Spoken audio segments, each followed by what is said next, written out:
Within a radius of 3 zhang around Sujie, the Tao River gradually became calm from its chaotic state, no longer causing various strange upheavals. Through his studies at the Yinyang Sea Suppressing Palace, Sujie gained deep insights into the Yinyang Dao, which is also why cultivators who break through to Yang God must master the attainments of the Yinyang Dao. More and more space was suppressed, and the Yin-Yang Qi permeated everywhere. It was precisely because Yin and Yang could transform all things and align with the chaos of the Tao River that Sujie could remain calm here. Easier than imagined. Is it because this is Blue Star? Sujie murmured to himself. After the chaotic flow of the Tao River calmed down, it continued to wash over Sujie's primordial spirit like 1,000 refinements, accelerating Sujie's transformation to Yang God by harnessing the Tao River. Yet Sujie wanted more. The Tao River in Blue Star posed no pressure to him, and the strength obtained through the breakthrough to Yang God would thus be weakened. Since that's the case, Sujie's eyes showed a hint of madness as he suddenly withdrew the Yin-Yang Qi, allowing the chaotic flow to wildly envelop his primordial spirit. The previously gentle chaotic flow now attempted to transform Sujie's primordial spirit from order into disorder, completely annihilating it. But Sujie exerted his full efforts on his primordial spirit, soaring to 3 zhang high, radiating vast golden light, appearing dignified and imposing, dominating all directions and overlooking all beings. If you want to kill me, then give it a try. Sujie's eyes showed even more madness. Here in Blue Star, the Tao River seemed like a tributary of the Grand Tao River, and in the Tianyuan world, Sujie would never dare to be so arrogant. Yet the Tao River's power here was not too strong or weak, just perfect. Sujie completely abandoned his defense and became unpredictable along with the power of the Tao River. Sujie's primordial spirit sometimes transformed into a terrifying, sky-covering demon, swallowing the sun and moon, stepping on mountain tops, and roaring with a shout that shattered stars. At times, it would turn into a crying baby, continuously growing, becoming a schoolchild with a backpack, graduating, becoming an adult, working, marrying, and having children, eventually becoming aged with white hair, repeating the cycle, experiencing an ordinary life in Blue Star, becoming a cog in society. This seemed like another line of cause and effect. Without obtaining the mysterious ancient mirror, Sujie experienced an ordinary life devoid of grandeur. At times, Sujie would transform into a stubborn stone, enduring the passage of time in the chaotic Tao River, even losing intelligence, becoming unconscious and purposeless. In the unordered Tao River, matter, space, and time here were without rules. But Sujie ultimately never forgot his identity. Sujie's primordial spirit transformed into trees, fish, stones, monsters, etc.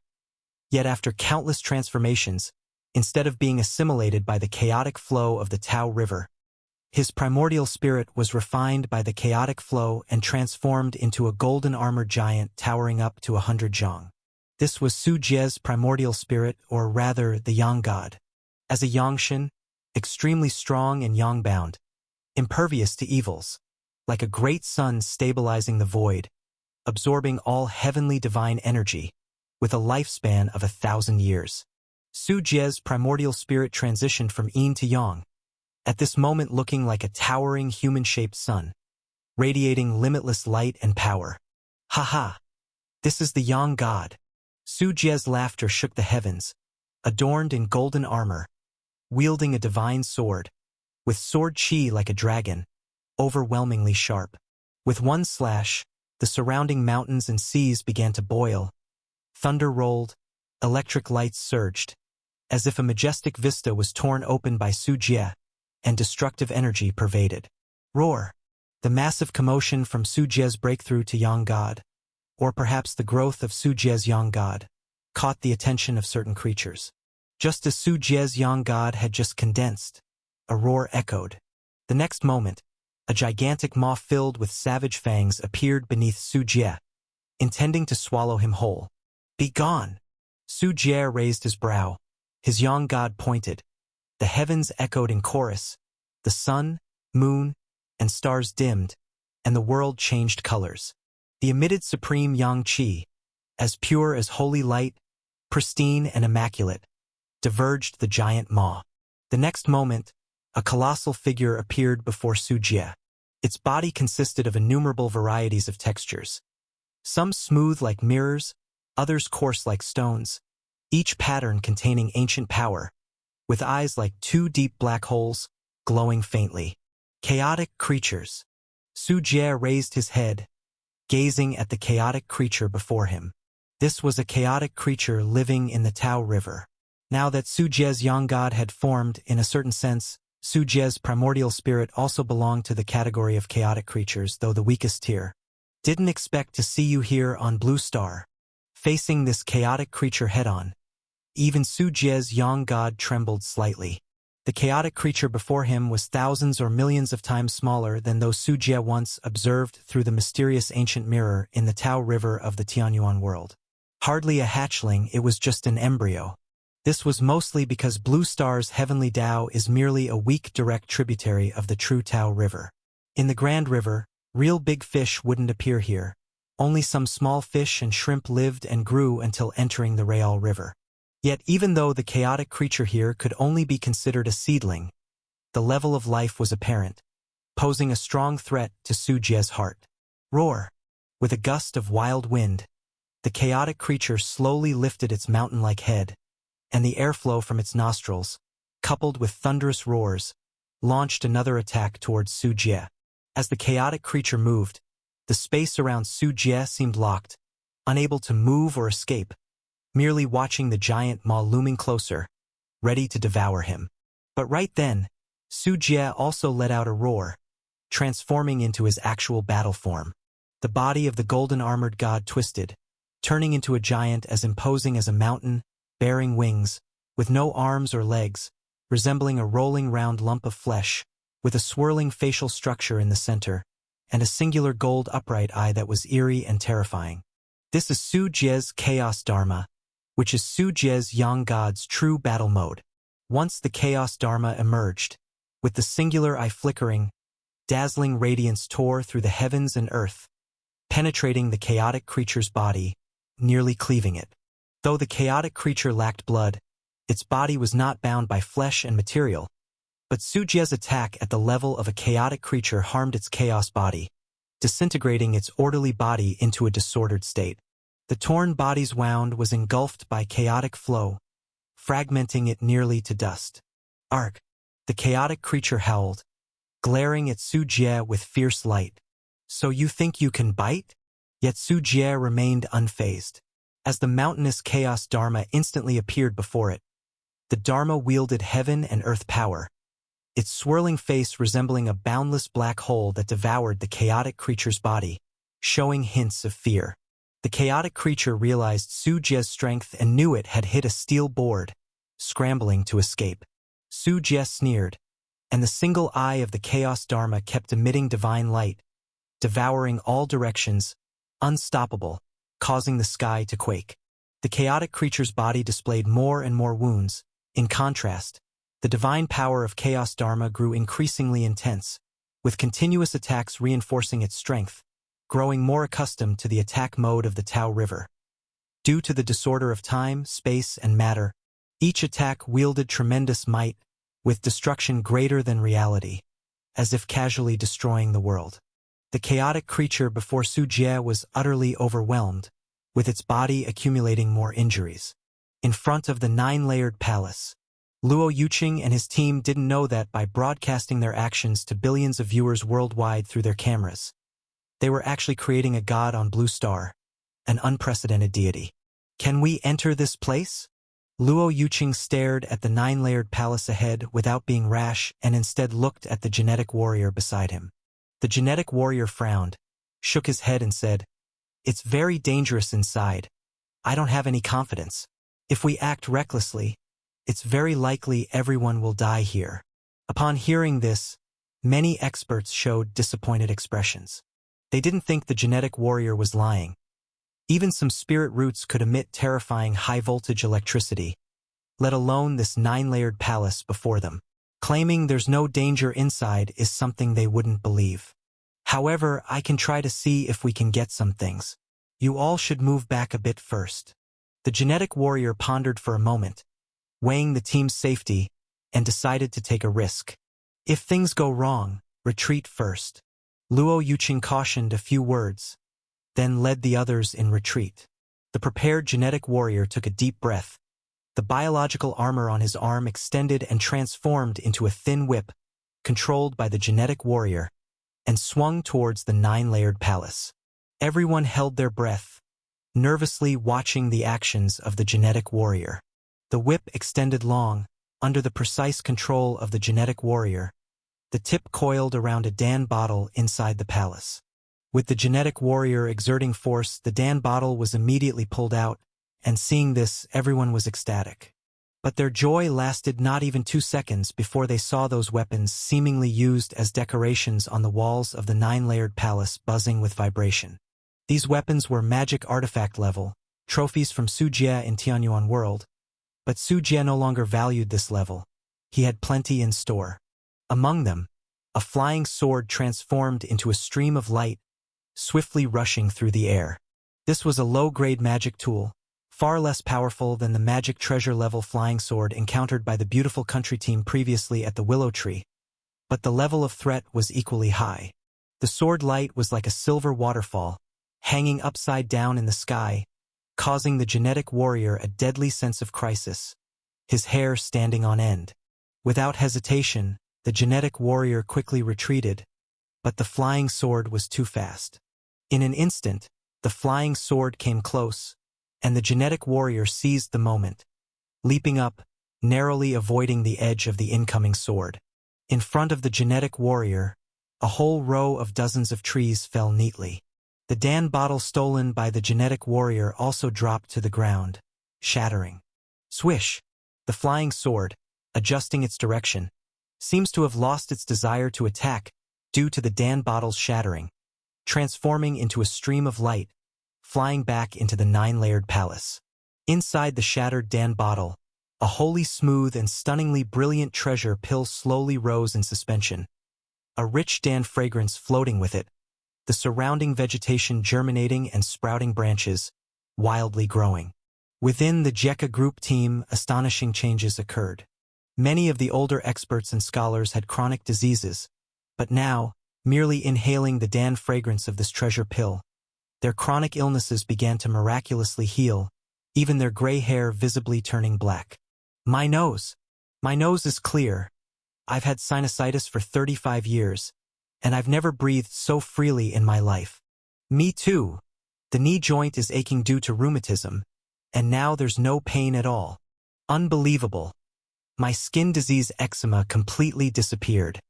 The Jekka group team was stunned, and even more shocked were the viewers all over the world watching the broadcast. Oh my God. What is this pill? It can cure all ailments. Immortal pill. This must be the legendary immortal pill from Hua country. This island is a land blessed by God. Seeing this pill makes me sure God must exist. We must not let this island fall into the hands of Jekka Group. Its imperative beautiful country claims it. The live chat was ablaze with discussion. Faith power surged more vigorously, continuously gathering at the Inyang Sea suppressing palace. The miraculous effect of this treasure pill, merely absorbing Dan fragrance, has such an effect. And if swallowed whole, could it allow one to ascend in broad daylight? At this thought, everyone's eyes burned with desire. Luo Yuqing immediately ordered, shouting, "Quick! Quick! Quick! Bring the temperature-controlled box." Speaking, he disregarded danger, received the specialized temperature-controlled box, and carefully stored the treasure pill inside. Luckily, the entire process went smoothly without incident. The treasure pill showed no further strange reactions. Only then did everyone finally breathe a sigh of relief, and their eyes towards the 9-layered palace were filled with remaining unease. Just a single sword came out earlier. If all the weapons inside flew out, they all would have died without burial. Let's go. We'll head to the center of this island. Luo Yuqing stored the treasure pill properly, unable to hold back his smile. However, he didn't forget his mission, didn't become complacent. The team continued their journey, aiming to reach the center of Penglai Fairy Island. Because, captured by satellite, At the island's center stood a towering black and white stele hundreds of meters high. Satellite imaging revealed that on this black and white stele, densely engraved mysterious symbols, resembling talismans, seemed like Tao patterns containing the deep principles of heaven and earth, vast information flowing on the stele like water. But the satellite ultimately has limited precision, so it cannot clearly see the specific look of these words. Their team needs to come closer to capture clear images. In addition, on another side of this Penglai Fairy Island, there are also strange, deathly silent buildings that they want to explore. The group didn't dare to delay. Although they coveted the numerous treasures in the nine-layered palace, there are still other tasks to be done now. The group prepared themselves and, full of ambition, once again set off toward the depths of Penglai Fairy Island. But after walking for only a few minutes, the ground beneath them suddenly shook slightly, causing many people to stagger and fall to the ground. An earthquake! Luo Yuqing quickly leaned against a towering tree to steady himself. Someone looked up, their pupils dilating instantly as they shakily pointed at the sky dome. The sky! The sky has cracked open. The crowd followed the sound and looked skyward, their expressions uniformly freezing, agape at the sky dome. They saw an abnormal phenomenon suddenly appearing on the sky dome. Amidst the rolling dark clouds, a dazzling light sliced through the sky, like a wound ripped open in the heavenly Tao, revealing the bottomless darkness inside. This light penetrated down from the high heavens, plunging into the distance several tens of kilometers away, directly piercing through a 1,000-meter deep sea, reaching the seabed, and along the way all the seawater was evaporated and obliterated. A massive pit with a diameter of several hundred meters, running from the sea surface straight to the seabed, just appeared there on the sea. It took several seconds for the hollow sea to be covered with water again. From the emptiness of the sky crack illuminated with radiance, an eerie roar faintly came, chilling to the bone. The roar seemed capable of awakening humanity's fear of natural enemies, as a towering, boundless figure resembling a mountain appeared on the sky dome. Simultaneously, a vague figure in white could be seen standing in the air, like an immortal, ethereal and otherworldly, detached from the mundane world. Seemingly aware of the gaze from below, the immortal's eyes looked down from the sky, as if able to pierce through all truths of the world. The surrounding air became heavy, with everyone from the Jekka group looking up, focusing on the crack in the sky, watching the mysterious immortal-like figure with faces full of shock and confusion. An immortal? Is it an immortal? God. This must be God. It could be a mirage, you never know. Idiot. Didn't you see that divine light? How can this possibly be a mirage? Since Penglai Fairy Island has emerged into the world, the appearance of the so-called immortal is entirely normal. I told you it's possible to cultivate in this world. No, no one stop me. I'm heading to Penglai Fairy Island to seek a master, pursue the Tao and immortality. Behind that cracked sky, could it be the legendary immortal realm? This is the miracle granted by our Lord. The deity is watching over his followers. In the live stream, each viewer watching was immensely shocked. Some joined their hands in prayer, softly chanting Buddhist scriptures, while others widened their eyes, endlessly calling upon God and Jesus. Even those without faith were equally shaken by the scene of the sky splitting before them. This was not just a visual impact on the humans of Blue Star, but a spiritual shock to their hearts. In this Blue Star world, which had once only believed in science and reason, the appearance of a figure resembling an immortal in the sky undoubtedly stirred the fixed understanding humans had of the world. That kind of worldview being rewritten was a shock sweeping over everyone's body and mind like a hurricane. In just a dozen seconds, the split sky closed again, and both the mountain-like beast figure and the immortal figure vanished along with it. Though the sky healed, the tremors in Penglai Fairy Island became more intense. Previously, that holy light that seemed to pierce through the 9 heavens and 10 earths plunged into the sea, causing waves of violent winds and giant waves and triggering a chain reaction. On Penglai Fairy Island, one spiritual root treasure medicine after another absorbed the essence of the sun and moon. One jade tower after another, and palace and treasure tower erupted into resplendent brilliance. As ancient divine weapons awoke from slumber, emitting a sonorous tool hum. "We should retreat quickly." Luo Yuqing saw with his own eyes a revived divine weapon transforming 100 meters around it into a flowing magma lake, the scorching heat leaving him drenched with sweat and in shock. The crowd began running back along their path. Although eager to explore the secrets of Penglai Fairy Island, the place was simply too dangerous. They would have to wait until it stabilized before undertaking any exploration. In the River of Tao, the chaotic creature ultimately abandoned most of its body and awkwardly used the chaotic time-space flow to disappear in front of Su Jie. Su Jie also did not continue to chase. Having just ascended to the Yang God realm, he needed to consolidate his realm and avoid fierce battles with enemies. At this time, Su Jie's primordial spirit transformed once more into a 100-zhang tall golden-armored deity. Within his body, there were as many as 36 golden cores seated in various acupoints, each emitting endless light and heat, akin to small suns perpetually radiating magnificent energy. Normally, the key to the transformation of the primordial spirit at the Yang God level requires the condensation of exactly 10 golden cores in the key acupoints within the primordial spirit to achieve the Yang God Dao.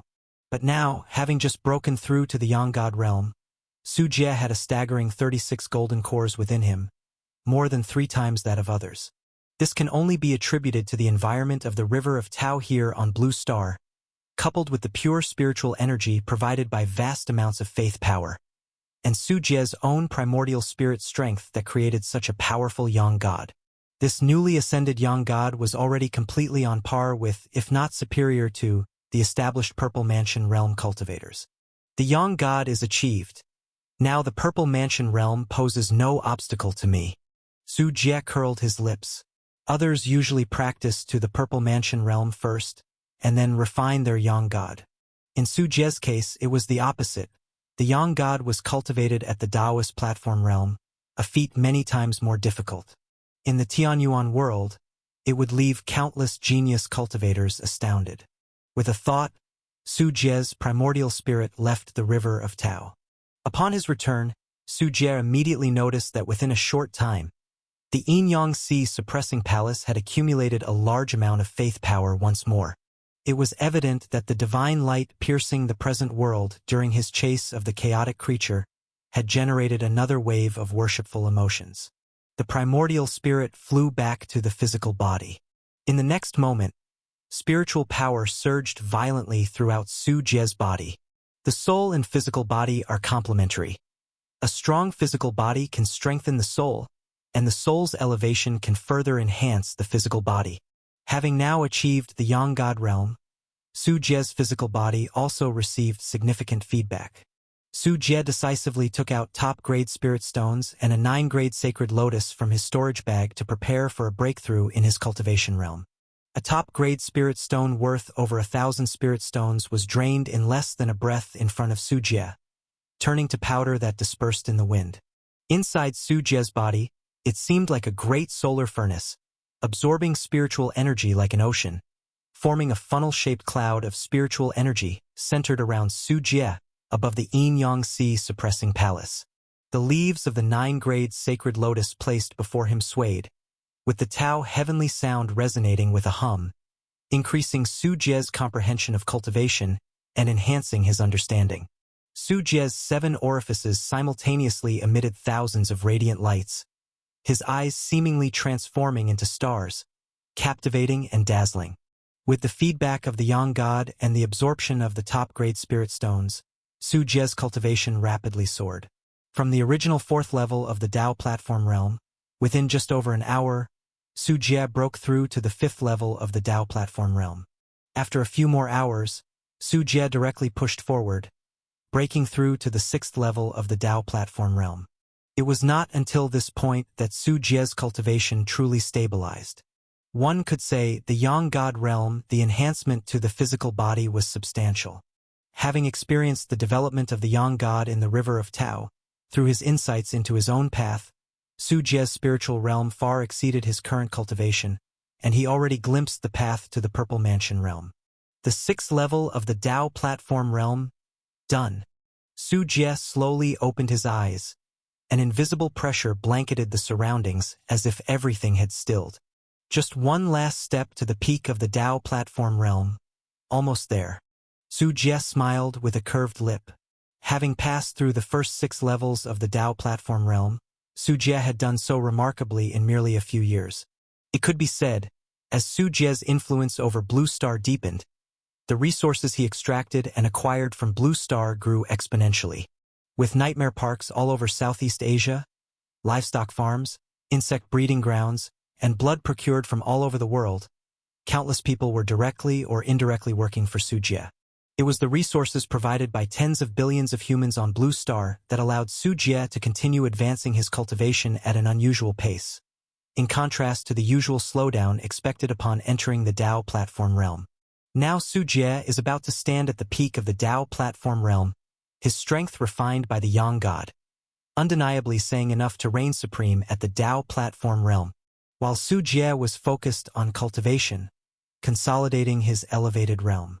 During this process, due to the waves emitted without form from Su Jie's Yang God, the entire vicinity of the Yin-Yang Sea suppressing palace was engulfed in monstrous waves, with tornadoes sweeping across the sky, making it impossible for any ships or aircraft to approach. In the outside world, Blue Star had fallen into extreme excitement and upheaval because of the emergence of the Yin-Yang Sea suppressing palace. Beautiful country. In an advanced laboratory, a group of white-haired, noble in appearance individuals appeared here. If someone were present here, they would realize many of them were the renowned top billionaires of Beautiful Country, new internet tycoons, Wall Street investment banking oligarchs, and more so, those hidden behind the scenes unknown financial magnates. Jasmine also brought Judith, the CIA director, appearing in the lab after everyone had taken their seats. This was a confidential secret meeting, and the participants were the true owners behind Beautiful Country. Together, they could direct the course of this leading nation, Blue Star's greatest superpower. Compared to the Jekka Group's one-man rule, Beautiful Country had many more participants. At the start of the meeting, placed in front of everyone was a half-red fruit in a glass bottle. Officially the one the Beautiful Country team risked everything to bring back from Penglai Fairy Island, though only half remained. Seeing this red fruit, everyone present began to breathe rapidly. Even though those present had billions in fortune and immense power, having indulged in all sorts of temptations, money, women, gourmet food, private planes, and large yachts, seeing this red fruit, many lost composure, eyes filled with greed. For though they possessed immense wealth and power, in one aspect they were no different from ordinary individuals: their lifespan. Of course, the rich could extend their life through advanced medical means, including replacing their organs with younger ones from the black market. But technology has limits, the human body is fragile, and can't endure too much turmoil. Such life extension is limited and surgeries come with risks. Many nobles struggle to surpass the 100-year mark, where among ordinary people, there are many centenarians living healthily, though not necessarily longer lives. Yet, this red fruit comes from the mysterious Penglai Fairy Island, relics of a super-ancient civilization, possibly connected to gods. Their lifespan could potentially, with what lies behind this red fruit on Penglai Fairy Island, be extended far beyond imagination. Everyone, by now, you must be very clear on what the emergence of Penglai Fairy Island signifies. It is no less significant than Columbus discovering the New World, ushering in the Age of Exploration. Just like the Great British Empire sparked the Industrial Revolution, leading humanity from an agrarian to the industrial era, from ignorance to civilization. I can confidently say that Penglai Fairy Island is the greatest discovery of the century, exceeding even the Age of Exploration and the Industrial Revolution. Jesmond pointed to the red fruit with fervor, his words spoken with undeniable certainty. Those present remained silent, but the fervor in their eyes grew even hotter. Over the past few days, they had thoroughly understood the truth of the matter, including sea monsters, the immortal island, spiritual medicine, and immortals. Many even consulted experts proficient in Hua country culture to quickly learn about Penglai Fairy Island. Can this fruit extend life after consumption? Breaking the silence first was Booker Morgan. He was the head of the old money Morgan family in Beautiful Country, famous worldwide, with deep-rooted influence in Beautiful Country. Booker Morgan was also the biggest donor to the Democratic Party, and Jesmyn was promoted by them, making Booker one of his patrons, which made him speak with less hesitation. It cannot. Jesmyn shook his head, and beside him, Judith activated the projection screen. On screen, an advanced laboratory appeared, crowded with scientists in lab coats working intensely, their focus precisely on the red fruit placed before them. It showed that the red fruit had miraculous effects on healing external wounds. Test subjects, whether cut by sharp blades or pierced by bullets, could mend their injuries, even regenerate severed limbs, by consuming fragments of the red fruit. Such effects were indeed magical but lacked the life-extending properties the wealthy hoped dearly for. Through experimentation, consuming just a small piece of this red spirit fruit can effortlessly heal external injuries, but analysis of the subject's cells showed no increase in lifespan. Judith expressed calmly, explaining to the nobles present. The length of a human's white blood cell telomeres dictates biological lifespan. The shorter the telomere, the shorter the lifespan. Thus, not only can external appearances and indications reveal if lifespan improved, but instruments can detect it too. Our red fruit doesn't work. What about the treasure pill obtained by the Jekka Group? I've watched the live broadcast, and that treasure pill can cure various chronic diseases in the human body. It might extend life. An old woman's voice came through. The speaker was a gray-haired elder named Merrick Rockefeller, the current head of the Rockefeller family, a family equally renowned, having risen from oil, with its founder becoming the first billionaire in capitalist history, establishing an oil empire across the beautiful country. We can't say for sure, and even if it truly extends life, only that tyrant of a supreme leader would enjoy it. Judith shrugged, and upon these words, everyone was speechless. Although this red spirit fruit cannot extend life, I believe that on that Panglai immortal island, there must be the legendary spiritual medicine that can lengthen lifespan. Jesmyn interjected, speaking slowly. The only issue now is that we are not the only ones who want to occupy Panglai immortal island. Our opponents are many. For instance, the Jekka Group is one we must face. The Jekka Group, Even if it is the Jekka Group, this time they can't stop us. This island must fall into our hands. Indeed, I propose allying with other countries to first eliminate the threat of the Jekka Group. Set an example by taking control of Panglai Immortal Island.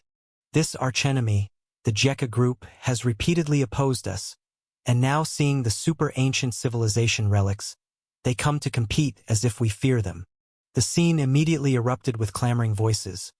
For this adversary, the Jekka Group, the assembled elites were more or less aware of the threat posed by the genetic warriors, as well as the Jekka Group interfering with their businesses, suppressing the beautiful country, which would also impact their status, so naturally, they did not have a good impression of the Jekka Group. President, we will fully support the nation's military actions. Aside from nuclear warfare, any means that can wrest the Panglai Immortal Island from the Jekka Group, feel free to employ them. Merrick Rockefeller looked at Jesmyn. As a family behind the scenes in the beautiful country, the Rockefeller family holds shares in many military-industrial giants in the beautiful country, such as the famous arms company Lockheed Martin, supplying numerous advanced fighter jets to the beautiful country, with the shadow of the Rockefeller family among those banks and financial institutions behind the scenes. I agree as well. Booker Morgan also raised his hand. Unanimously, the other elites present raised their hands, expressing their willingness to take a gamble. The lifespan-extending reprieve was simply too enticing to resist. Jesmyn nodded, having found the answer in her heart. After the emergence of Panglai Immortal Island, nations around the world immediately dispatched their fleets toward Japan Hokkaido. Especially the three carrier battle groups of the beautiful country, prominently advancing to the Hokkaido Sea area. In the military bases of the beautiful country within Japan, an equally high state of war readiness was maintained. Confronting them was the Far East mixed fleet of the Jekka Group, led by 3 Devourer-class deep-diving cruisers, combined with other destroyers, escort ships, and submarines, forming an enormous fleet group. In Osaka Castle, Japan, the Jekka Group's ground forces were restless, with Spider main battle mecha leading a large number of Japan's security army, coveting other Japanese cities with glaring intentions. Additionally, warships from France, the Great British Empire, Germany, Hua Country, Maubert, and many others entered the surrounding Japan's sea domain one after another. For a time, the whole of Japan's sea domain was thick with storm clouds of war, with tension so palpable it seemed the storm was about to burst. Yet, in this military standoff, no power could once again set foot on the Inyang Sea suppressing palace. Not just because the palace itself was isolated, with ships and planes unable to approach it, enveloped as it was by storms and giant waves, but also because these nations were undermining each other. Anyone attempting to solo land would face opposition from all nations, but combined action was equally stalled by various interests and bickering, leaving no progress. Of the only two successful in landing, the Jekka Group and the Beautiful Country, they attracted most attention. The Beautiful Country's Olvera team's findings remained unknown to the public, but from the Jekka Group, the acquisition of discharged small bamboo and mysterious treasure pills was known to all. Thus, incited by the Beautiful Country, one traditional ally after another began to voice accusations against the Jekka Group. Japan. The Hokkaido Sea area is our territorial sea. The Jekka Group landing on Panglai Immortal Island and seizing our Osaka city infringes upon the interests of the entire Japanese nation. We now demand the immediate retreat of the Jekka Group. Great British Empire. Panglai Immortal Island is a shared asset of all humanity, belonging to no particular power or country. The Jekka Group must return the discharged small bamboo and treasure pills to be jointly researched by the United Nations Security Council. France, as a responsible major power on Blue Star, suggests the Jekka Group consider the well-being of the world's people, openly sharing intelligence and data on Panglai Immortal Island, making the acquired samples on the island available for joint study by a global team of experts. South Korea. Panglai Immortal Island is our country's territory, according to ancient books unearthed in our nation. This island has been part of South Korea's territory for thousands of years. Beautiful Country. Previous sea monster attacks relate to Panglai Immortal Island, and to prevent more countries from suffering such invasions, this island is of the utmost importance. We need the Jekka Group to hand over the data on Panglai Immortal Island and the items acquired on the island so that international expert teams can together, as soon as possible, unlock the secrets of Panglai Immortal Island and spare the world from the threat of sea monsters. Aside from standing on the moral high ground in public opinion and threatening, the Beautiful Country has also allied with multiple countries worldwide to form a powerful sea joint fleet. The main force of this fleet is naturally the three carrier battle groups from the Beautiful Country, with the Japanese Navy and South Korean Navy nearby immediately joining in. On January 22, 2033, warships from the two countries left the port en masse, officially announcing their integration into the camp of the Sea Joint Fleet established by the Beautiful Country.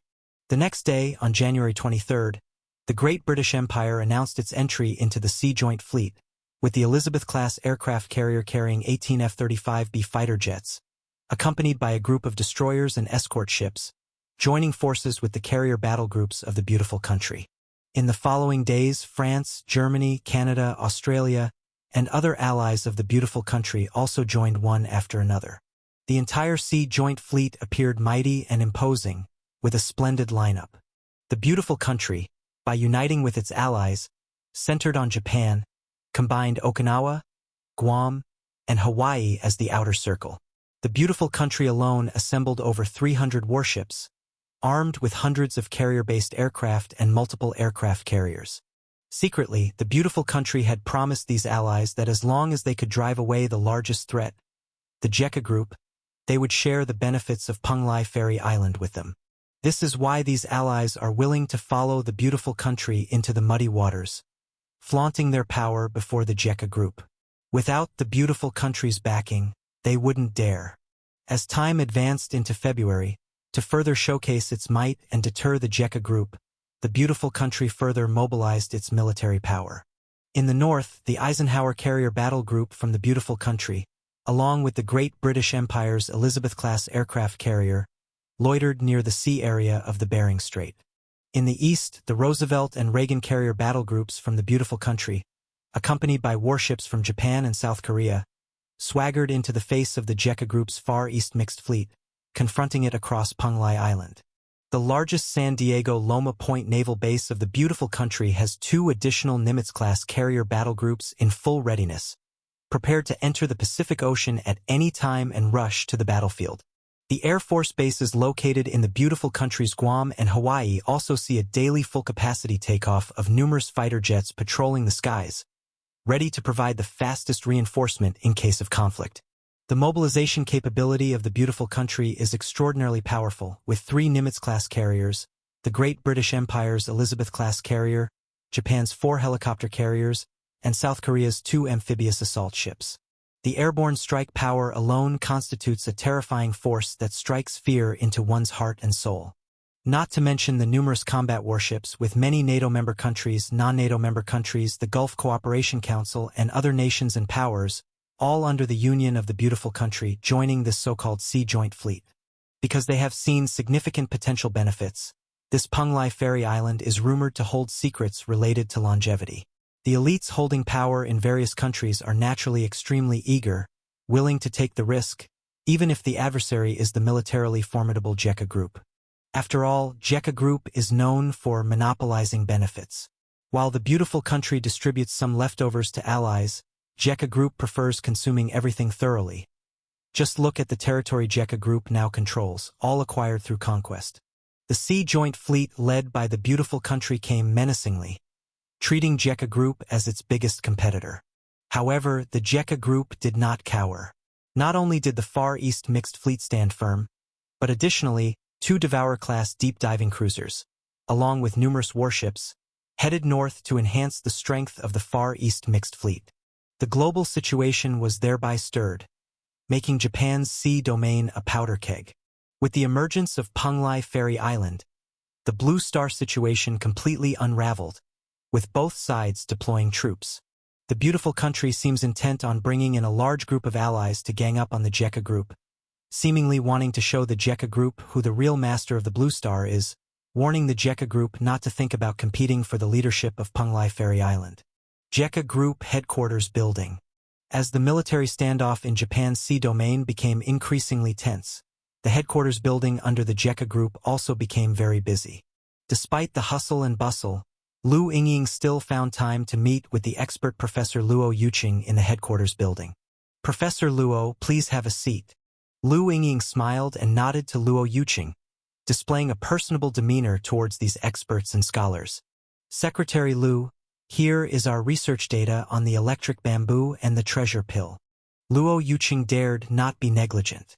In front of him, Lu Yingying was the number 2 powerful figure in the JECA Group, serving as the Chief Secretary General of the South Alliance, with a status only under the Supreme Leader. While speaking, Luo Yuqing took out a stack of documents, which detailed the experimental data of the 2 treasures obtained from Punglai Ferry Island. Lu Yingying looked down, focusing on the research regarding that discharged small bamboo, which indicated that this bamboo capable of releasing a current that chars people had another extremely domineering ability besides its discharge capability. This bamboo could absorb moonlight, and every night after absorbing moonlight, it would condense a drop of dew by morning. If an ordinary person ingests this dew, it can to some extent strengthen the body. It seems to contain a special electric current that stimulates cell growth and enhancement, allowing one to attain Olympic-level physical fitness. Although this ability cannot elevate a person to the level of a genetic warrior, it is already a remarkably exaggerated ability. After all, the discharged small bamboo can form a stock daily, requiring no exercise, and just 1 drop of dew can strengthen the body to Olympic athlete standards. Such an item outside would undoubtedly be an invaluable treasure. The treasure pill, on the other hand, was even more magical, as discovered by Luo Yuqing and other experts during experiments. This treasure pill can cure ordinary people within a 10-meter radius suffering from various chronic diseases. Tests showed that even cancer, which baffled humanity, could be cured by this treasure pill. However, the healing process also consumes the energy of the treasure pill. The pill's luster dulls with ongoing treatment, so Luo Yuqing and his team dared not continue testing, fearing such a precious treasure must be presented to the great Supreme Leader as a gift. The experimental data from this trial is entirely confidential, and hasn't been leaked, has it? Lu Yingying looked at the treasure pill sitting on the table, not in a hurry to put it away. Recently, the external beautiful country's Sea Joint Fleet had continuously demanded the Jekka Group hand over these two treasures, showing a stance of being willing to go to war. If the external world learns of these treasures' efficacy, those elderly, weakened, and with cancer, who hold true state power, wouldn't go mad and demand the Jekka Group hand over the treasures. No, our confidentiality has been taken over by genetic warriors. The entire process took place in the most secure laboratory, with all personnel involved in the experiment being scrutinized, and the experimental base uses an internal network, not in contact with the outside world. I can assure you there will absolutely be no leakage incidents.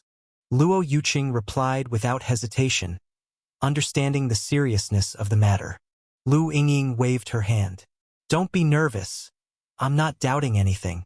It's just that recently those Western countries have been active, constantly sending spies, trying to steal our treasures and data, hence the question. I've heard that the beautiful country has formed a joint fleet at sea threatening our Jekka Group. Will there be war? Luo Yuqing asked, as he still wanted to continue exploring Penglai Fairy Island, and if the Jekka Group were to concede, the beautiful country would surely never allow Jekka Group people near it again. It's not the first time the beautiful country has threatened, but have they ever succeeded? Lu Yingying sneered, displaying formidable authority, and said calmly, Penglai Fairy Island isn't their beautiful country's hegemony property. If they think teaming up with some ragtag gang could scare us off, they're simply overthinking. Luo Yuqing nodded. I support all decisions of the group. Lu Yingying continued questioning Luo Yuqing, then abruptly shifted the topic, asking, Professor Luo, you've personally set foot on Penglai Fairy Island. What's your opinion on it? Do immortals truly exist in this world? Could that super-ancient civilization relic island and the so-called immortals actually be remnants left behind by aliens who landed on Blue Star? Lu Yingying inexplicably sensed that Penglai Fairy Island might not be a super-ancient civilization relic. She had a vague feeling it could be related to Su Jie, because before the sea monster attack on Japan, Su Jie had expressed dissatisfaction with Japan's discharge of nuclear wastewater into the Pacific Ocean. At that time, Su Jie said other means would be used to punish Japan, and then Japan encountered a sea monster siege, with Gashan County and Tokyo being successively destroyed. Afterwards, when the Jekka Group ascended Penglai Fairy Island, the command to initiate a global live broadcast for the expedition team was personally issued by Su Jie. Although Lu Yingying had no evidence, and Su Jie didn't disclose much, her woman's intuition made her feel deeply connected to Su Jie regarding this matter. Luo Yuqing was slightly stunned, not expecting Lu Yingying to ask this. However, upon reflection, it was normal, as recent news about Penglai Fairy Island was the #1 hot topic globally, causing a huge sensation across Blue Star, triggering worldwide discussion. Well, as for whether aliens exist, I can't guarantee it. Humanity's understanding of space is quite meager, and the universe is incredibly vast. Just the Milky Way alone contains 400 billion stars. Yet currently, humans haven't captured any evidence of extraterrestrial life in space. From a personal point of view, I'm neither a philosopher nor an astronomer, unwilling to delve into two profound topics. I'd rather describe it as a person at the ocean's edge, cupping seawater in his hand and saying, there are no fish in the sea. Luo Yuqing smiled and gave his answer. Lu Yingying understood Luo Yuqing's meaning and also smiled, saying, I understand Professor Luo's point. You believe that alien life exists in this world. Luo Yuqing shrugged and said, many in academia now think that the conditions for life to emerge in the universe are very stringent, and Blue Star might be the sole cradle of intelligent life. I hold the opposite view. Whether there is intelligent alien life in this universe, just like the example I just gave, an ocean could have no fish or many fish, but it shouldn't have only one fish. The group continued to discuss this topic for a few more sentences. Then Luo Yuqing bid farewell, knowing Lu Yingying was busy, and returned to his lab to further research that discharged small bamboo. As for the military standoff between the Jekka Group and the beautiful country over Penglai Fairy Island, he was not a military expert and felt powerless to intervene. He could only watch the situation unfold. After Luo Yuqing left, Lu Yingying looked down at the treasure pill. The treasure pill was sealed in glass with some faintly dark lines of profound patterns, faintly emitting a subtle fragrance with an inexplicable attraction, making one want to swallow it whole. Could this treasure pill really allow one to ascend to immortality, as rumored outside? Lu Yingying murmured to herself, curiously scrutinizing, then prepared to store it safely until Su Jie returned to hand it over to him. But just at that moment, a teasing voice sounded. Eating it won't make you immortal, but it could extend your lifespan to 200 years. That's not a problem. As this voice sounded, footsteps also approached. Lu Yingying looked up with surprise, seeing Su Jie walking up to her. When did you get back? Just as you lost yourself in admiration. Su Jie flicked Lu Yingying's forehead and pointed at the treasure pill, chuckling. What? Wanting to eat it? It's meant for you, you need it more than me. Wait, how do you know this treasure pill can extend lifespan to 200 years? Indeed, it all relates to you. Lu Yingying belatedly realized, recalling her earlier suspicion, from Su Jie's confident tone, her guess might just be the truth. Having just stabilized his realm after returning from the Yinyang Sea suppressing palace, Su Jie embraced Lu Yingying's slender waist, seating her on his lap, chuckling. Aren't you curious why I disappear for a period each time? Is this something you can talk about? Lu Yingying blinked, naturally curious, but as a helpful spouse, she never questioned the things Su Jie chose not to divulge, only managing Jekka Group's assets during Su Jie's absence. Aren't you curious whether there are aliens in this world? I can tell you clearly there are, and they look just like humans. Su Jie prodded Lu Yingying's smooth forehead with a joking tone. I disappeared for a period to visit the alien world and interact with aliens. For Su Jie, now having successfully refined Yang God, there were few threats left on Blue Star. Now he could shed his disguise, as Lu Yingying had been with Su Jie the longest. Ah! Lu Yingying's small cherry mouth opened wide, shocked on the spot. Hearing Su Jie personally reveal his secret was far more shocking than she'd expected. Her prior biggest guess was that Su Jie obtained relics of ancient civilizations on Penglai Fairy Island, gaining technology surpassing the modern world, but she hadn't expected he actually could traverse dimensions. So, the technology of our Jekka Group. Lu Yingying's heart pounded. Logic told her traversing wormholes was hard to achieve, but emotions assured her Su Jie wasn't joking. He was revealing the truth. Yes, the technology of our Jekka Group comes from the alien world. Su Jie chuckled. Comparing Tianyuan world to Blue Star naturally classifies it as alien. That alien world must have highly advanced biological civilization. Tell me more. Lu Yingying's curiosity was wholly piqued, now clutching Su Jie's arm and speaking in a coquettish tone.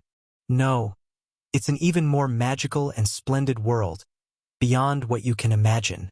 As Su Jie spoke, within his sleeve, the thousand-hand centipede crawled out, greeted Lu Yingying warmly. Buzz buzz.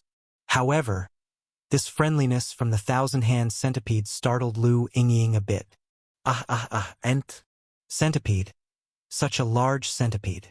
Lu Yingying's body stiffened, her arms covered in goosebumps, clutching Su Jie's arm tightly, screaming in fear. Though a high-ranking figure in the Jekka Group, she was ultimately a woman, sharing most women's common fear of insects. Furthermore, the crawling thousand-hand centipede looked terrifying and eerie. Lu Yingying turned pale with fright. It's called Xiao Qian, my partner. Look at it yourself, isn't it cute? It won't bite. Su Jie comforted Lu Yingying's emotions. If those righteous cultivators in Tianyuan world heard Su Jie describe the thousand-hand centipede this way, who knows what they'd think. The thousand-hand centipede rolled its eyes human-like, hopping from Su Jie's hand onto Lu Yingying's arm. Because Su Jie frequently carried the thousand-hand centipede, it was completely familiar with Lu Yingying, though Lu Yingying hadn't known of the centipede's presence, but the centipede surely knew her. Buzz buzz. Buzz buzz buzz. The thousand-hand centipede chirped happily, swaying its head at Su Jie. The thousand-hand centipede favored Lu Yingying, perhaps due to some insect-ghost rivalry. Now recognizing Lu Yingying as Su Jie's woman, found her more fit to be with Su Jie. Lu Yingying dared not move, watching the close centipede. longer than chopsticks. Its figure was utterly disconnected from Su Jie's description of cuteness. Yet as she watched, Lu Yingying suddenly froze, eyes widening, pointing at the thousand-hand centipede in shock. Wait! This look! Could it be the one that destroyed Tokyo, the centipede sea monster? At this moment, Lu Yingying finally recognized the thousand-hand centipede. It was the cause of millions of casualties in Tokyo City, hailed as a devastating monster. Though global news was dominated by Penglai Fairy Island, that centipede sea monster wasn't forgotten. Lu Yingying had seen many photos and videos of the thousand-hand centipede. But the thousand-hand centipede in videos was hundreds of meters long, often destroying cities, bringing destruction and death to Japanese. Compared to the current chopstick-length centipede on her arm, its size had shrunk highly, indeed appearing cute compared to its formidable image when destroying Tokyo. Su Jie nodded and said, "That's it. But the destruction in Tokyo was just incidental. Normally it has other tasks, like for instance the insect farms spread under our JECA group are prepared as its food source." Lu Yingying realized, having been with Su Jie since early on, Su Jie's first venture after traversing was starting the insect farms.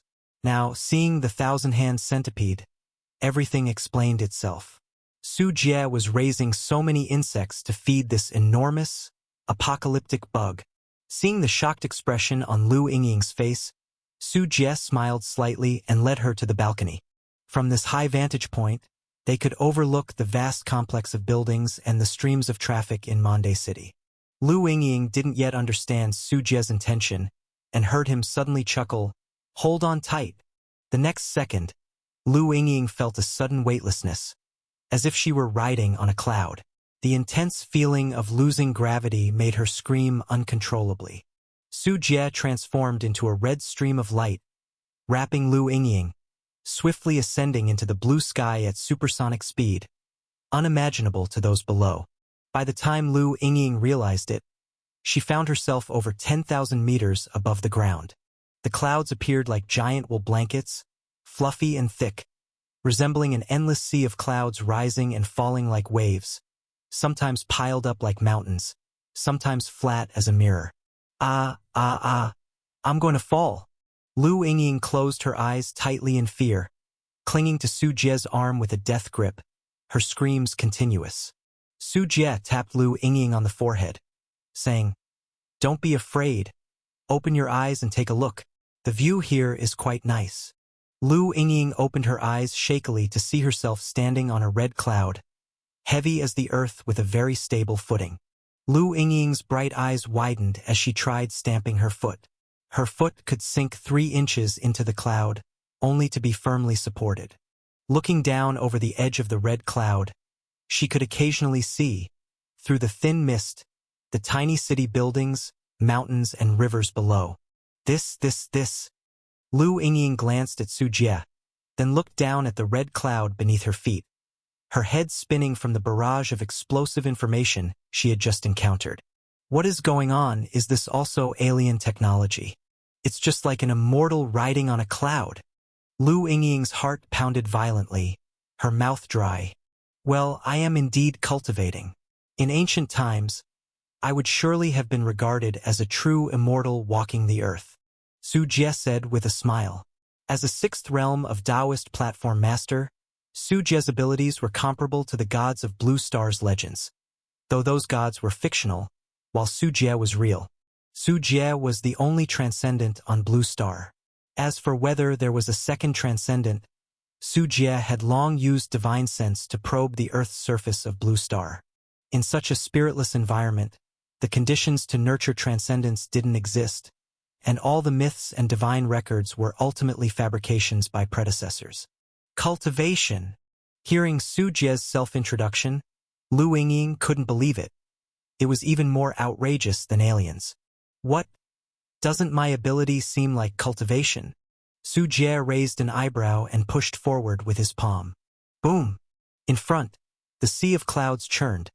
A massive handprint over a kilometer in diameter stamped into the clouds, remaining for a few seconds before dispersing violently. Witnessing it all, Lu Yingying's bright eyes widened once more. It really is cultivation. Lu Yingying now completely believed it.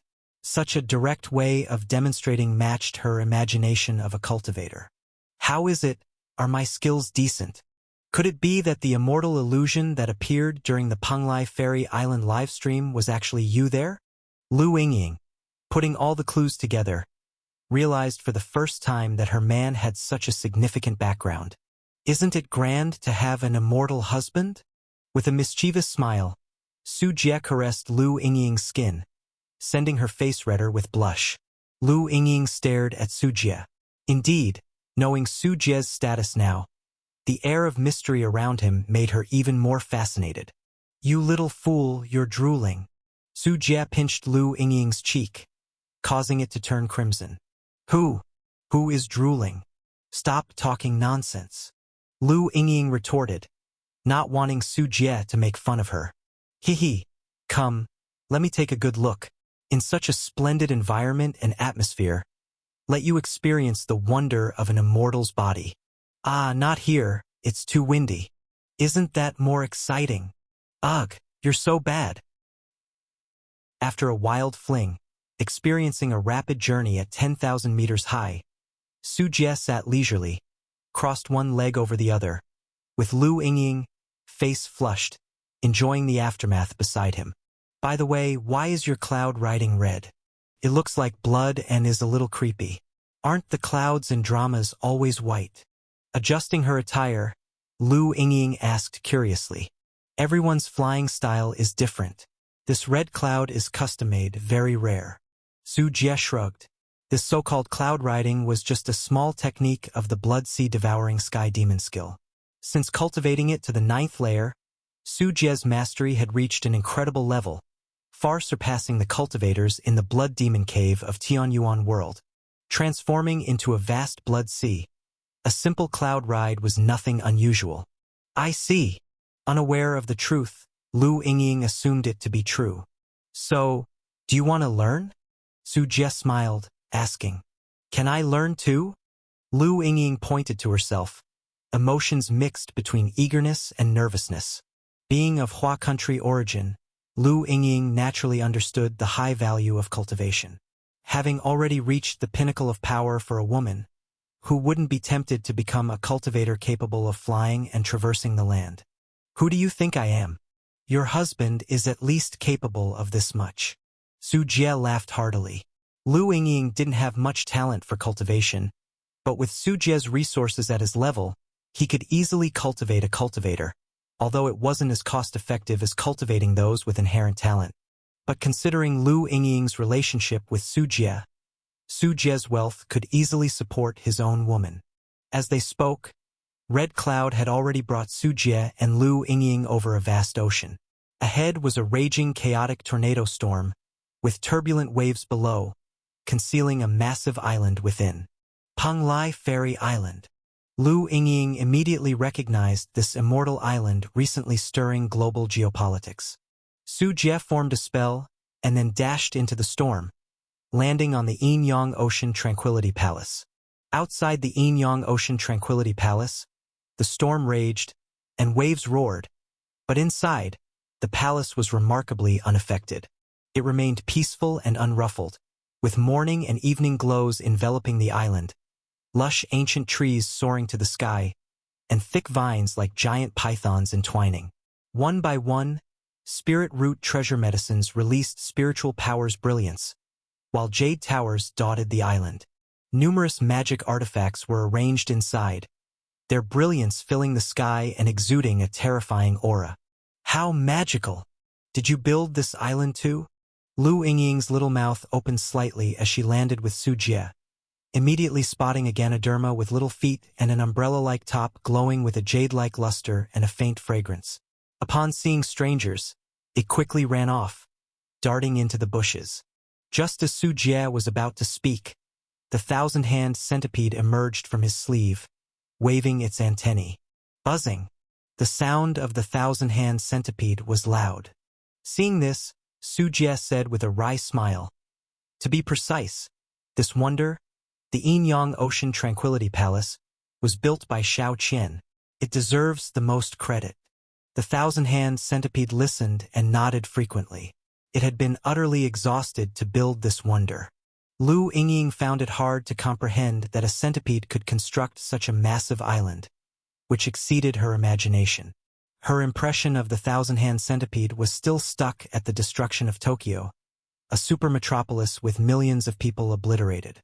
But now hearing this from Su Jie, she understood that the thousand-hand centipede was as capable of creation as it was of destruction. "Follow me." Su Jie led Lu Yingying forward. Lu Yingying curiously looked around, continually amazed. Strange flowers and grasses bloomed in the forest, exuding a faint fragrance. Spirit roots that could run and jump, numerous magic artifacts with impressive auras, and floating elixirs enveloped in spiritual energy were in abundance.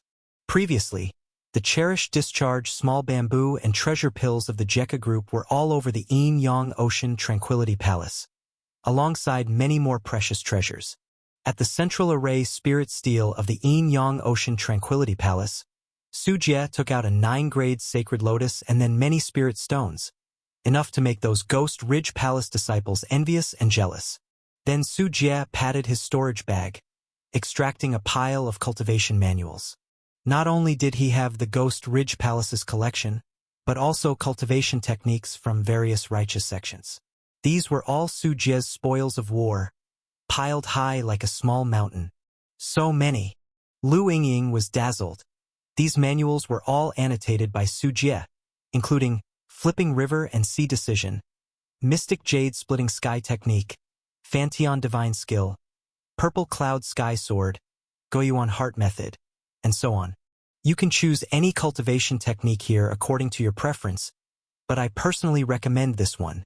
Su Jie picked out one manual, which was his own cultivation, the 100 Poison Refining Gu Scripture, the Demon Cultivation Method of the Ghost Ridge Palace.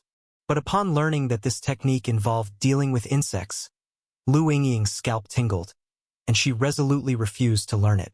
Ultimately, Lu Yingying chose the All Swords Returning to One manual as the foundation of her cultivation, the core cultivation technique from the Qing Province's 10,000 Sword Alliance, only learnable by true core inner disciples, and the sect guarding technique of the 10,000 Sword Alliance.